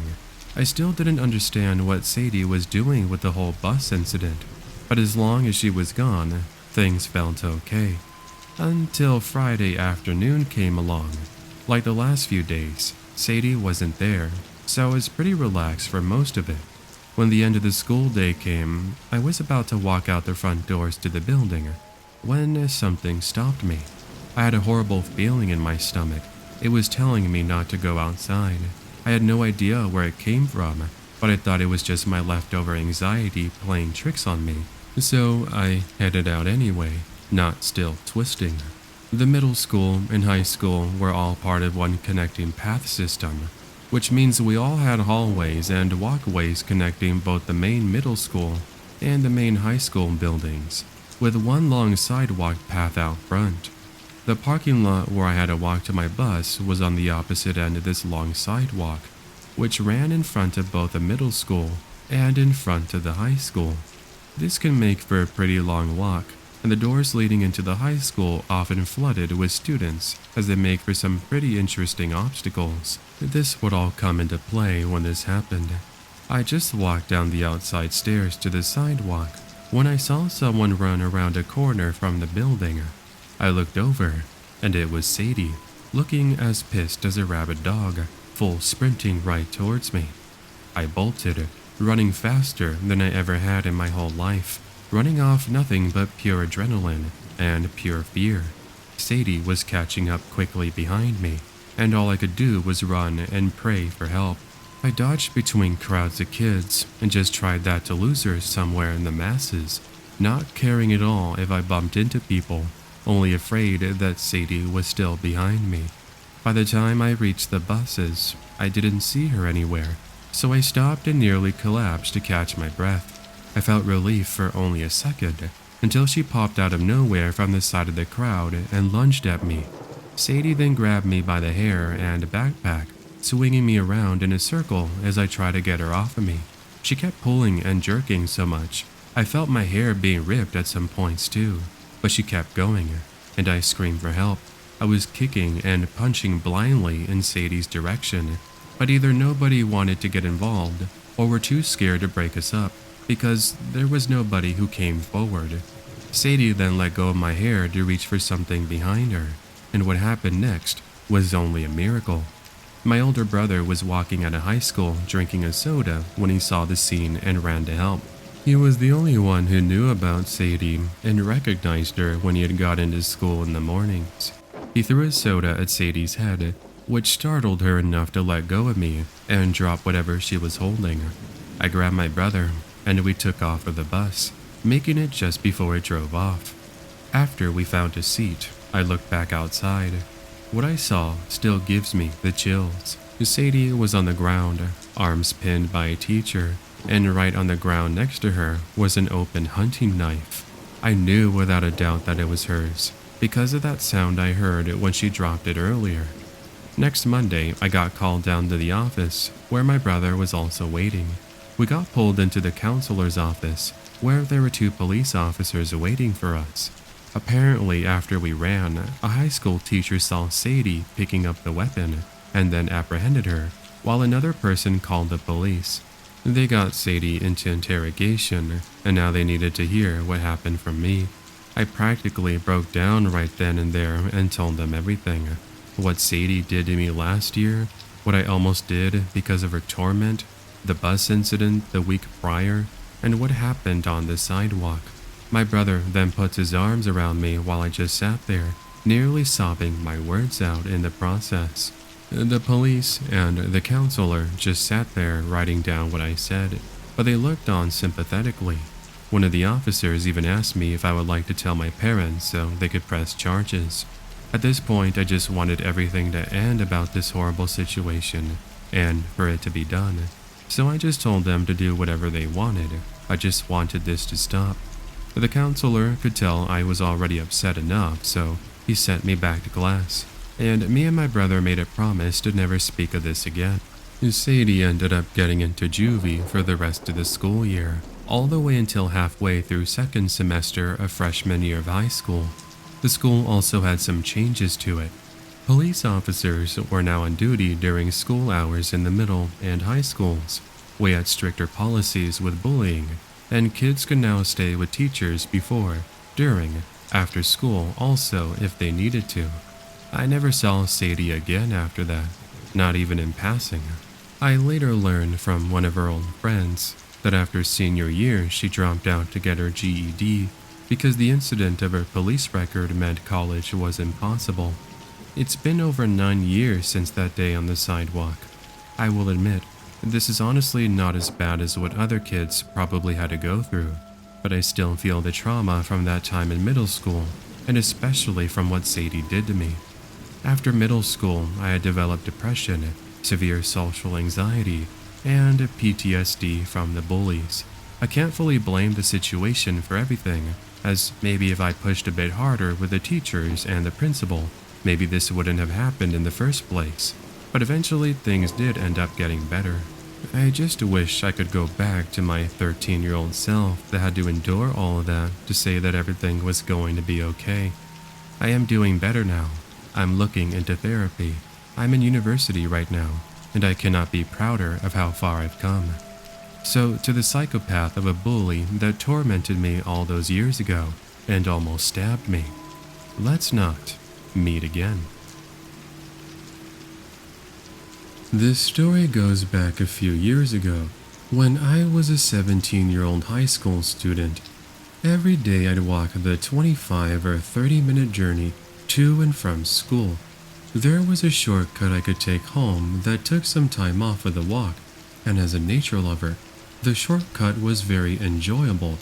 I've included a diagram since the setting of the story is not very easy to describe. Whenever I'd walk home alone, I would take this shortcut to enjoy the small amount of forest we have in the medium-sized, moderately busy city I live in. My shortcut was pretty well traveled, and I would occasionally see other people walking from their neighborhood towards the busy streets close by, or other students walking home from high school or the college. Sometimes there would be no one but me on the path. To give you an idea, the path definitely was not groomed, but it was traveled enough that you can make out a path from being trampled on over the years. The shortcut started off from the busy road by my high school and went into a low-lying open wooded area with some small ponds. After a few minutes of this, I could veer right up the big hill towards the street parallel to my street. One day I was walking home from school after staying a bit late for extra help. A few minutes into my shortcut, I noticed a guy standing off the main path a bit, seemingly minding his own business and talking on his cell phone. There was an open backpack sitting on the ground by his feet. Growing up with overprotective parents and in martial arts, I've always been a very cautious person and take in a lot of details, especially being a young girl out walking alone. But this wasn't unusual by any means, since the entire low-lying area is traveled and there are numerous paths off the main path which led into different directions, since it is in a thick forest, sort of like a free-for-all for walking. Sometimes people would stand off the busy road while waiting for the bus stop close by, not wanting to stand in all the traffic fumes while people sped by during rush hour. The only thing I took caution of was that I had been seeing him there a few times that week and had never seen him before. But oh well, maybe he was a college student or just moved into the area. This time walking on the shortcut felt different though, possibly because there was no one else on the path today, but I started to get this bad feeling in my stomach, the one everyone has had a hard time describing, but most people know too well. Something was not right. I was already well along my shortcut though, and I decided to blame my feelings on me being paranoid, which is not uncommon to me. I kept an eye on him out of my peripheral vision, walking by, and he continued to talk on his cell phone and didn't seem suspicious. So I continued on my merry way. I must have walked 20 or 25 meters away when the guy stopped talking on the phone, and I felt an even larger feeling of dread in my gut. I turned around to see him crouched over, phone gone, fidgeting around with some sort of cloth and a brown glass bottle. Before I had a second to register what the hell he was doing, his head shoots up in my direction, and the look in his eyes is terrifying. It's a mix of, I've been caught, and I'm not stopping now. He drops everything, leaving his stuff behind, and starts sprinting straight toward me, cloth in hand. At this point, I'm too far away from the busy road for anyone to see me in this low-lying woodland with this crazy guy, and I'm too far away to scream bloody murder. My first instinct in that split-second decision is to run towards my neighborhood. I decided this all as I turned around, throwing my heavy backpack on the ground and sprinting as fast as I could, starting up the hill towards my neighborhood. Judging by appearance, this guy looked like he could break me in two with no effort, and I trusted my flight response more than my fight response. Plus, I didn't know what the hell he had in his hand. All throughout school, I had been the top in cross-country and track runner in my entire school out of all the female and male teams. My running had been my savior on a few other let's not meet worthy occasions. But soon into the chase, I knew it wouldn't be enough this time. This guy was fast as all hell, and I could tell he was slowly gaining on me without even looking back. I finally see some fenced-in backyards up ahead of me, and I'm hoping people are home from work. I start trying to scream, "Help!" as much as I could with my out-of-breath and useless voice. I make a split decision to start jumping fences of people's yards, hoping this guy's hurdling skills are shittier than his running. And the first fence throws him off, but by the second into the next yard, he is on my ass, and I feel him come insanely close to grabbing my leg. I'm shitting myself at this point. I see no cars in driveways, no sign of anyone home, and the only thing that is keeping me from panicking and wiping out in my exhausted state is thinking that I may not ever see my family or friends ever again. The next yard belongs to people I know rather well, including their dog. Necessary background interruption. This house was close to my street, on the street parallel to mine, and I have come to know their dog rather well since they recently moved in. My friend hated the shortcut, and sometimes I would walk to school with her on the street down the hill to the busy street. This dog was huge and an absolute maniac, and usually, when kids were walking to school, they would put him in the backyard instead of their front yard, since he would growl and scare the hell out of the kids who would walk by when he was tied outside. I love animals, so every time we'd walk by, I'd talk calmly to him through his menacing, "I'll mess you up" barks. Every time he'd be slightly less vicious to me, until one day, the nice people who lived there gave me a treat to give him, and after that, the dog was a nice stop on the way to school. The dog's name is Leo. With that next yard and my newly acquired friend in sight, I never felt hope like I did in that moment. By some insane stroke of luck, they let him out in their backyard for the afternoon while they were at work. When Leo saw me frantically running toward him, he started wagging his tail, then looked at the guy chasing close behind me, and he started growling. I thought this would be enough to get the guy to back off, but no. He started to jump over the fence the second after I did, but the dog jumped up, and his teeth came close to his face, that the creep fell backwards into the other yard, straight on his ass, as I fell into the dog's yard on my ass. The creep and I stared at each other out of breath for a few seconds, while the dog was barking and jumping like mad at the fence at him. Maybe he was assessing if he could take on Leo or not. I prayed the creep didn't have a knife or something. The guy looked angrier than I've ever seen a person ever before, and after a few seconds, he got up and started running back down the hill from where he came from. I sat there for a few seconds in complete shock, and I couldn't move until my hero started licking my face. I then snapped out of it, and I ran to the back door and started pounding. They obviously weren't home, or else they probably would have heard what had just went down. My house was close, so I jumped the fence and ran the rest of the way home and called the cops to investigate and to try and find the guy. I gave them the best description that I could after coming practically face to face with them. The dude's bag was gone, and so was every trace of him. They found my poor backpack in a muddy puddle, and the police told me they keep looking for him. I never saw the guy again, and I didn't hear anything more about it, and after calling the office a few times, I gave up. They told me during that time that they had received sketchy reports, people being stalked, chased, etc., but nothing like mine. Over the last few months, there were a few missing persons cases, but in a city like the one I'm from, not the worst, but not the best. You can never connect anything like that for sure. The more I thought about it over the years, the more messed up it is, and the more confused I am. First, if he was trying to kidnap me, why didn't he think of a better way to grab and snatch me into the forest before I had the chance to get away, or before another trailgoer possibly walked by? He didn't appear to have a weapon on him or anything except that creepy cloth. And what the hell did he have in his hand? A friend thought that it might have been chloroform. However, the more research I did on it, apparently it was more of a myth that pouring it on a rag and covering a person's face causes them to faint very quickly. Plus, where the hell would you get it anyway?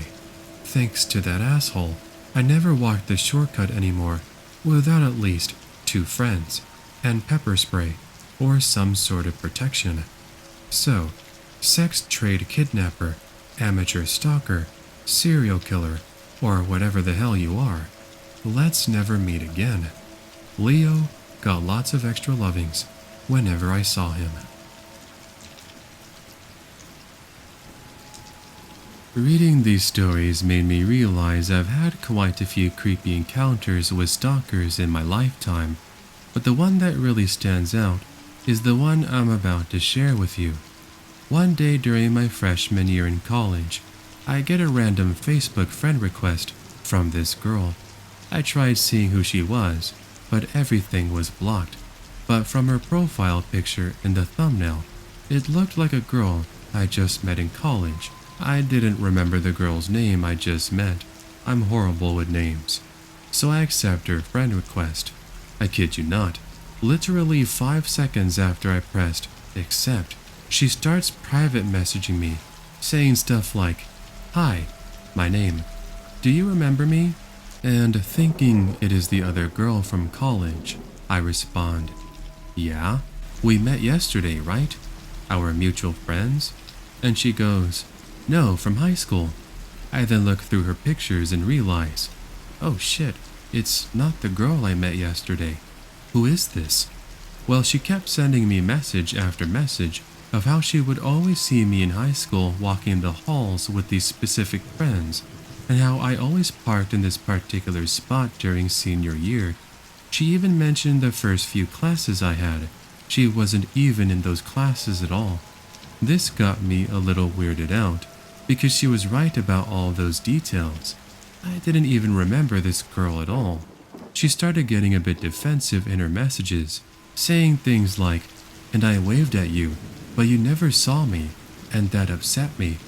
And, "Yeah, I saw you walking to class, and I looked at you for a long time, but I guess you never saw me, LOL. Well, I tried being as polite as I can, and I told her I really don't remember her at all. My high school had about 4,000 students, and I told her I was sorry. She then asked me out. This is still, by the way, only 10 minutes after I accepted her friend request.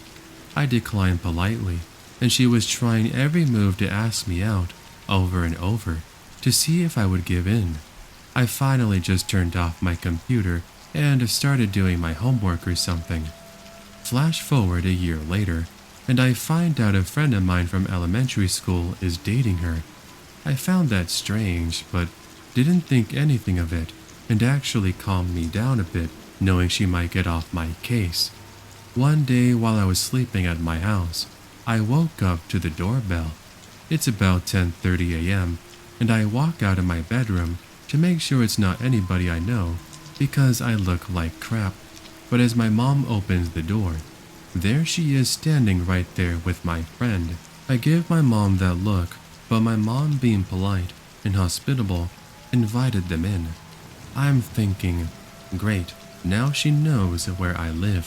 They stay for a good 2 hours, and she just keeps talking to my mom and I, while my friend is just sitting quietly on his phone. When they left, I finally explained to my mom who that was, and she did feel bad. My mom thought she was kind of off anyway, but then my mom sees a friend request from this girl on Facebook, which I thought was extremely weird.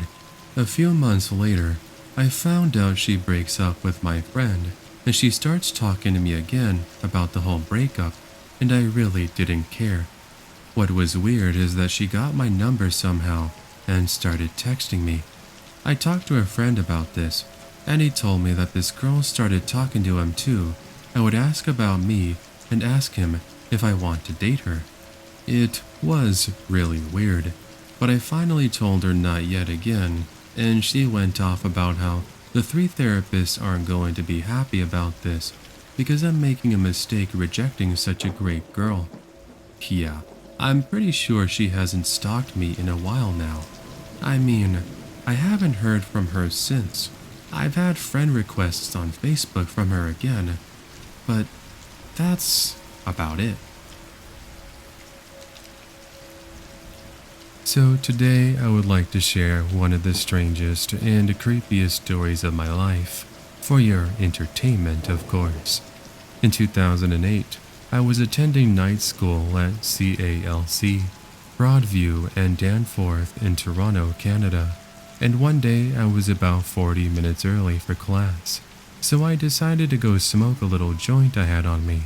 I walked down behind CALC and over the little walking bridge that goes over the DVP on-ramp.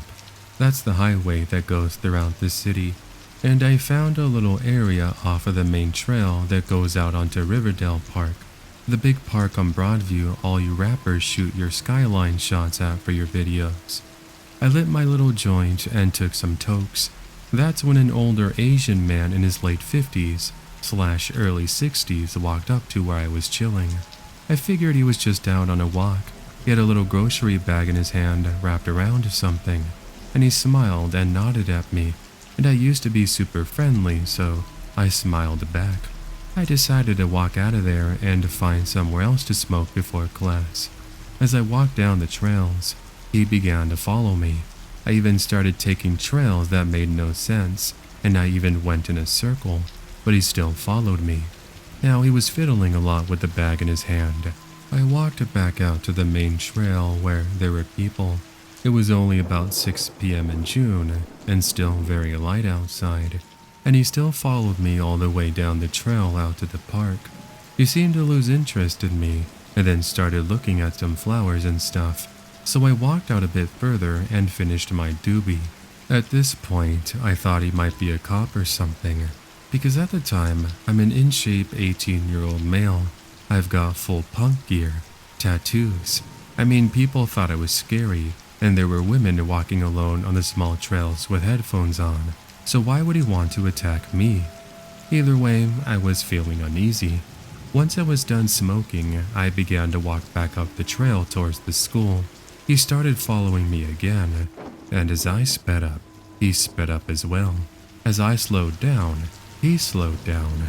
I stopped to tie my combat boots tighter, in case he was going to attack me, and he even stopped.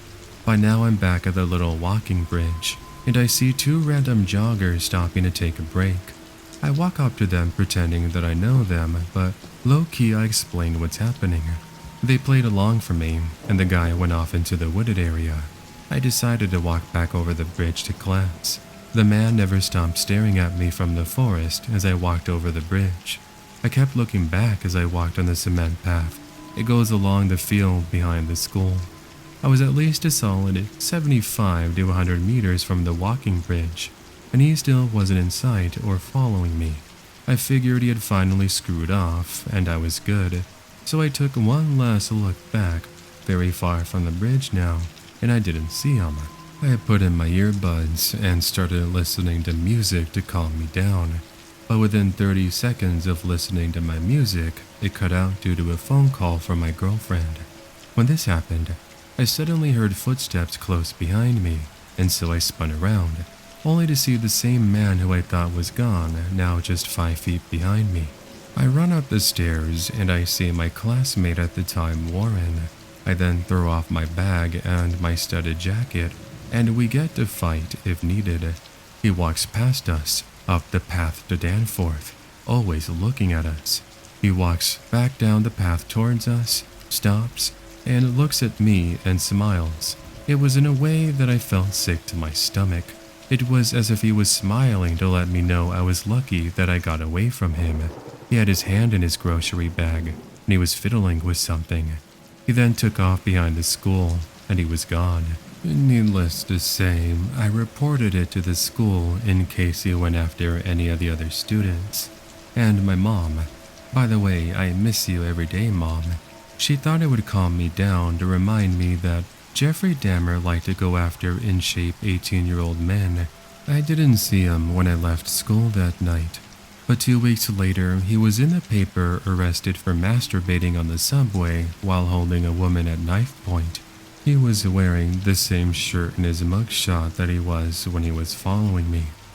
Anyway, I hope that entertains you all for the day. Happy Monday, friends. Stay safe. When I was in middle school, my friend Jake essentially lived at my mother's. More than one mom. House due to varying circumstances. Very dysfunctional family. We typically crashed on 3 rickety old couches in my unfinished basement, which besides the insulation and the concrete, it was adorned only with movie and music posters. We had 2 window wells down there, which allowed sunlight in during the day, as well as a bit of atmospheric moonlight when we went to sleep, typically around 4 in the morning. One weekend, my moms had allowed us to watch the house by ourselves, which was crazy and exciting for the both of us, yet ultimately only resulted in a bunch of empty soda bottles, pixie sticks, and a collective 40 hours of gaming between the 2 of us. However, that Saturday night contained something a little less fun than a marathon session of Crackdown. We probably crashed at around 2 or 3 in the morning. Now, the couch that I typically slept on faced a section of concrete wall that sat right next to the window. If I laid with my head closest to the wall, I would be able to see the sky and the top of a tree that sat in our backyard. If I laid the other way, I could see the tree trunk, the fence, a bit of grass, and a little sliver of sky. Unfortunately for me, I chose the latter on that night. Like I said, it was the wee hours of the morning when I woke from a dream or otherwise, and within those first few hazy seconds of consciousness, I heard a creak from above me. Our floors were creaky, annoyingly so when they sit above teenagers who want nothing more than to sleep in until 4 in the afternoon. It was so bad that you could hear the individual clicks of the nails on the feet of our miniature schnauzers, Simon and Winston, with clarity rivaling a pair of skull candy earbuds. So I woke up, and immediately I froze when I heard one long creak from the floor above me. I rapidly thought through everything I did before bed. Locked the doors? Check. Closed the blinds? Check. Put Simon and Winston away? Check, check. I lay still for a solid minute before I gathered enough bravery to crane my neck and see if Jake still laid on the perpendicular couch. He was still there. At first, this was reassuring as I now knew that he was safe. But the second wave of realization, stupidly enough, took another second. I realized what that meant the very second that I heard the 3 creaks in rapid succession. They were moving towards the kitchen. which meant that they were moving closer to the basement door. Now, I'd like to say that I grabbed a bat and stormed upstairs, and then confronted the criminal and/or otherworldly being, and threatened them with great charisma before shooing them out of my home. I'd like to say that the lights came on, and my family came out of the bedrooms alongside my best friends, and they all lifted me into the air, popped champagne, and gave me a trophy that read, "Big Damn Hero" on it. I'd love to say that, but I can't. I stayed right in that bed with what felt like an invisible rock the size of air sitting on my chest. I was attempting to call out to Jake, but I could do little more than stutter some incoherent words of fear. I kept my eyes open through much of this, hoping to retain some semblance of alertness in this scenario. It was only when I heard a quick succession of creaks that neared my basement door that I slammed them shut. I don't know how long I laid there, eyes glued shut, hands gripping desperately at the sleeping bag, but I do remember a few things. I heard my dogs growling at some point. They weren't barking like they typically do when anyone approaches any possible entrance to the house, which helps me cling to the hope that it was all my imagination. I do remember hearing deep grumbling noises coming from the area of the ceiling that held up their cages on the main floor. I remember several more creaks, though I cannot say with any sort of accuracy where they were in relation to the floor above me. I think I was disorientated, too scared. Up until this point, it really doesn't seem like a memory that I should have retained so vividly. Up until this point, I laid there, eyes shut, for who knows how long, but was of course unable to fall back to sleep. When I did open my eyes a safe time after hearing any more creaking, they fixated directly on the small view of my backyard that I had through the window. That moonlight was my saving grace. So I calmed down, I relaxed, and the house settles, I told myself. Dogs growl. I didn't voluntarily attempt to fall back asleep though, but at a certain point, waning fear is outweighed by the after effects of a sugar high. My eyes began to flutter. However, before I could entirely drift off, I noticed a rapid change in the freeze frame of my yard that my eyes had grown so accustomed to over the last several minutes. Over the next few seconds, I saw a shadow crawl on the grass through the window.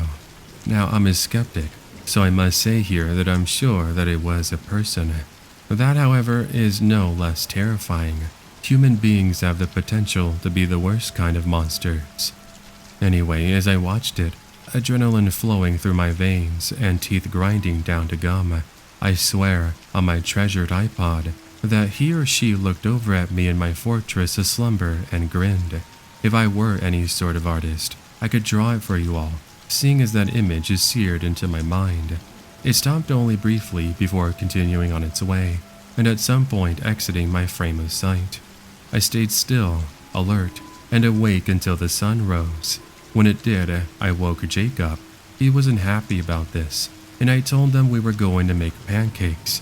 He wouldn't have stayed another night in my home if I hadn't mentioned anything regarding the last several hours. So we went upstairs. I quietly inspected the house. To the best of my knowledge, nothing was actually taken. The doors were locked, and the only windows open were on the second floor. They had screens on them. However, from personal experience, I can tell you that they can be removed and replaced with ease. Anyway, we had pancakes, and they were terrible.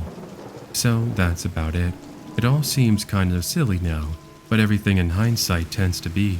At the very best, it was the result of an overreactive imagination, which was fueled by gallons of high fructose corn syrup and piles of pixie sticks. But at the worst, there was someone in my house, someone who managed to make sure that my noisy dogs didn't bark at them. Someone very, very quiet, and someone with a nerve to smile at a child who saw them through the window of the house that they had just broken into. Smile. Hello, I'm a 22-year-old male.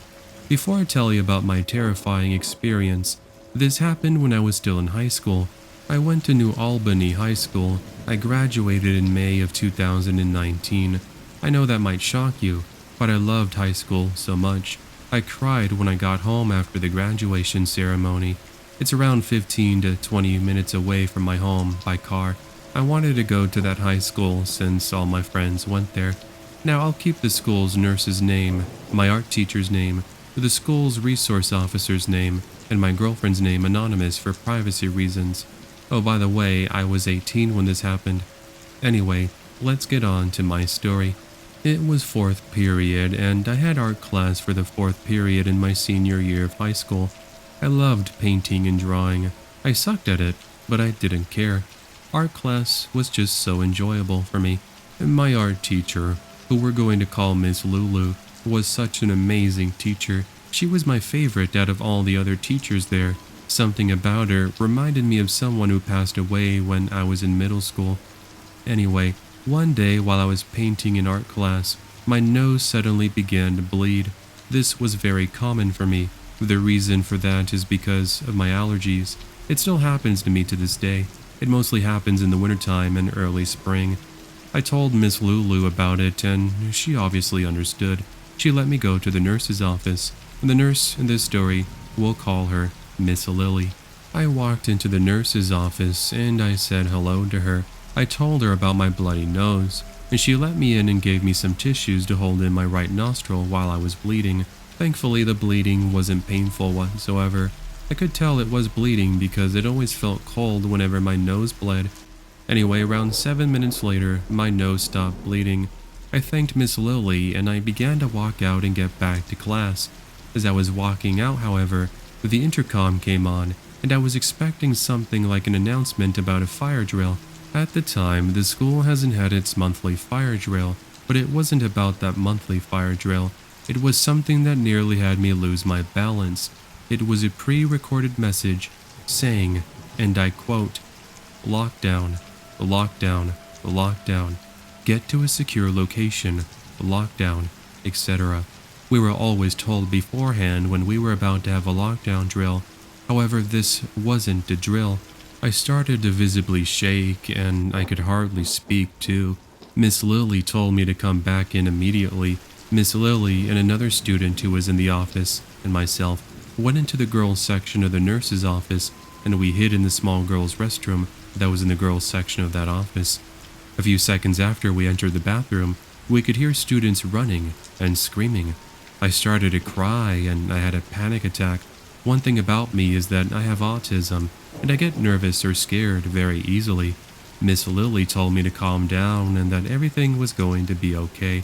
But unfortunately, there was no way I could calm down. I continued panicking and crying out of fear of my life. Miss Lily grabbed her radio to listen to other office workers talking and telling them what was going on. We all could hear students crying. This was the first time that I was experiencing a real lockdown. The school's resources officer had a radio as well. His name will remain anonymous. I will call him in this story, however, Anderson. I could hear Anderson asking where I was. Anderson and I were like best friends. He and I were pals. Miss Lily talked into her radio, telling him that I was with her in the girls' bathroom in the girls' section of the nurse's office. He knocked on the door, saying that it was him. Miss Lily unlocked the door and let him in, and he told me that he would stay with me until the other officers arrived at the school. This at least helped me calm down a little bit, and I felt safe around him too. Around 12 minutes later, one of the office workers talked into the radio saying that the other officers had just arrived. Anderson told me that he'll make sure the intruder won't hurt anyone or come near the nurse's office. After he left, I started to panic again. I was still crying, and Miss Lily and the other student hugged me and tried to comfort me. It didn't really help me, but I thank both the student and Miss Lily for trying to comfort me. We were in that bathroom for well over an hour, and eventually the intercom came on and the principal told everyone that it was a false alarm. I was so relieved that the danger was over. I was unable to continue the school day, however, and so I had to be picked up by my mom. A lot of the other students were being picked up too, and I cried on the way home, thankful that I was alive and unharmed. My girlfriend asked my mom if she could come with my mom and I. My girlfriend told my mom that she didn't ride her bicycle to school that day because she overslept, and so she asked her mom to take her to school to prevent her from being even more late than she already was. I begged my mom to say yes, and she was more than happy to let my girlfriend ride with us back to the house.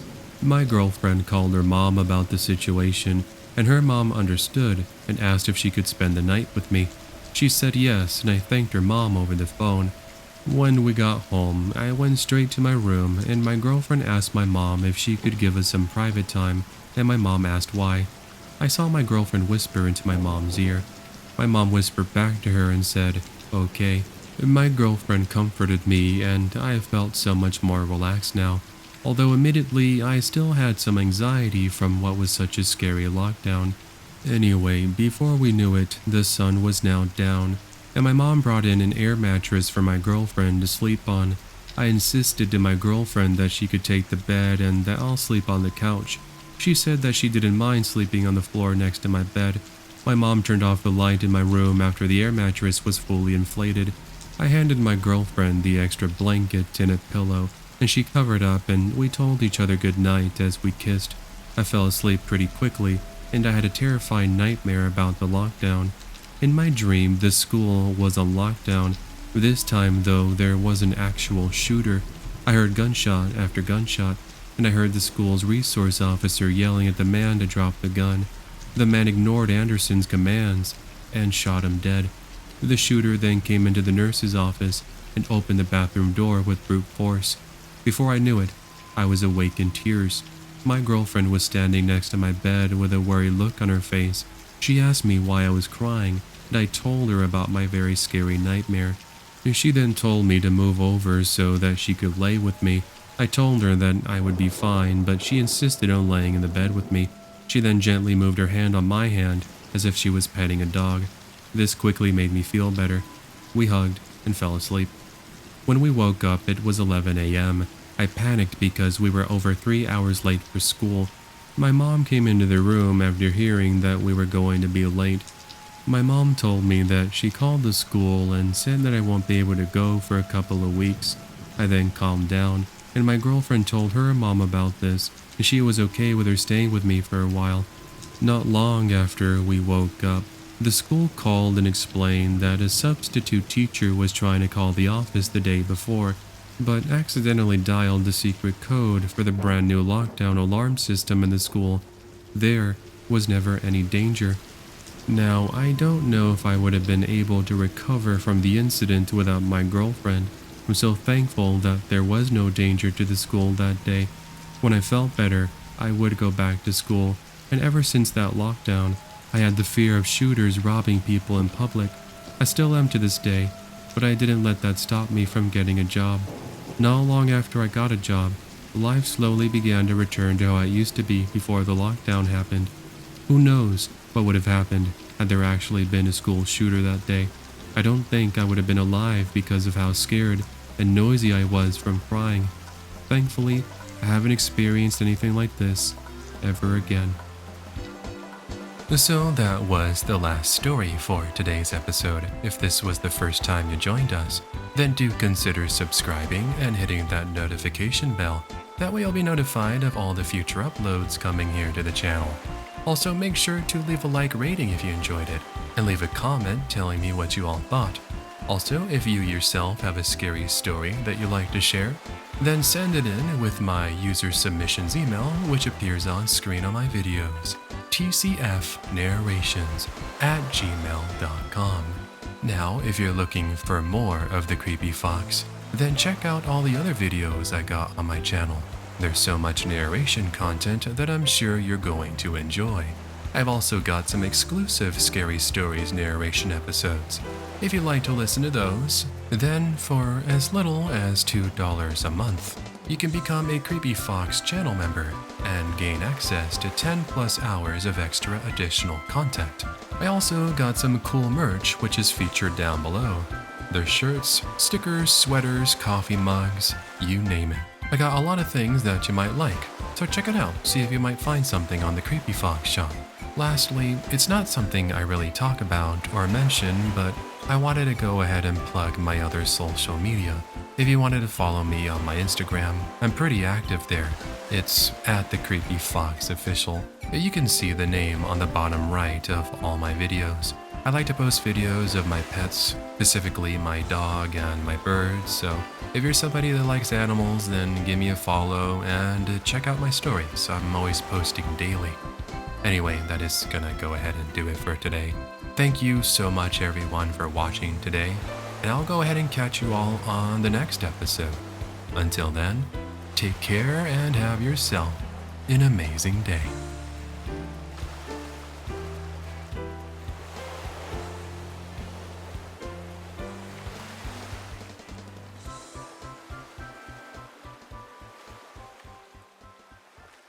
Bye. Have a beautiful time.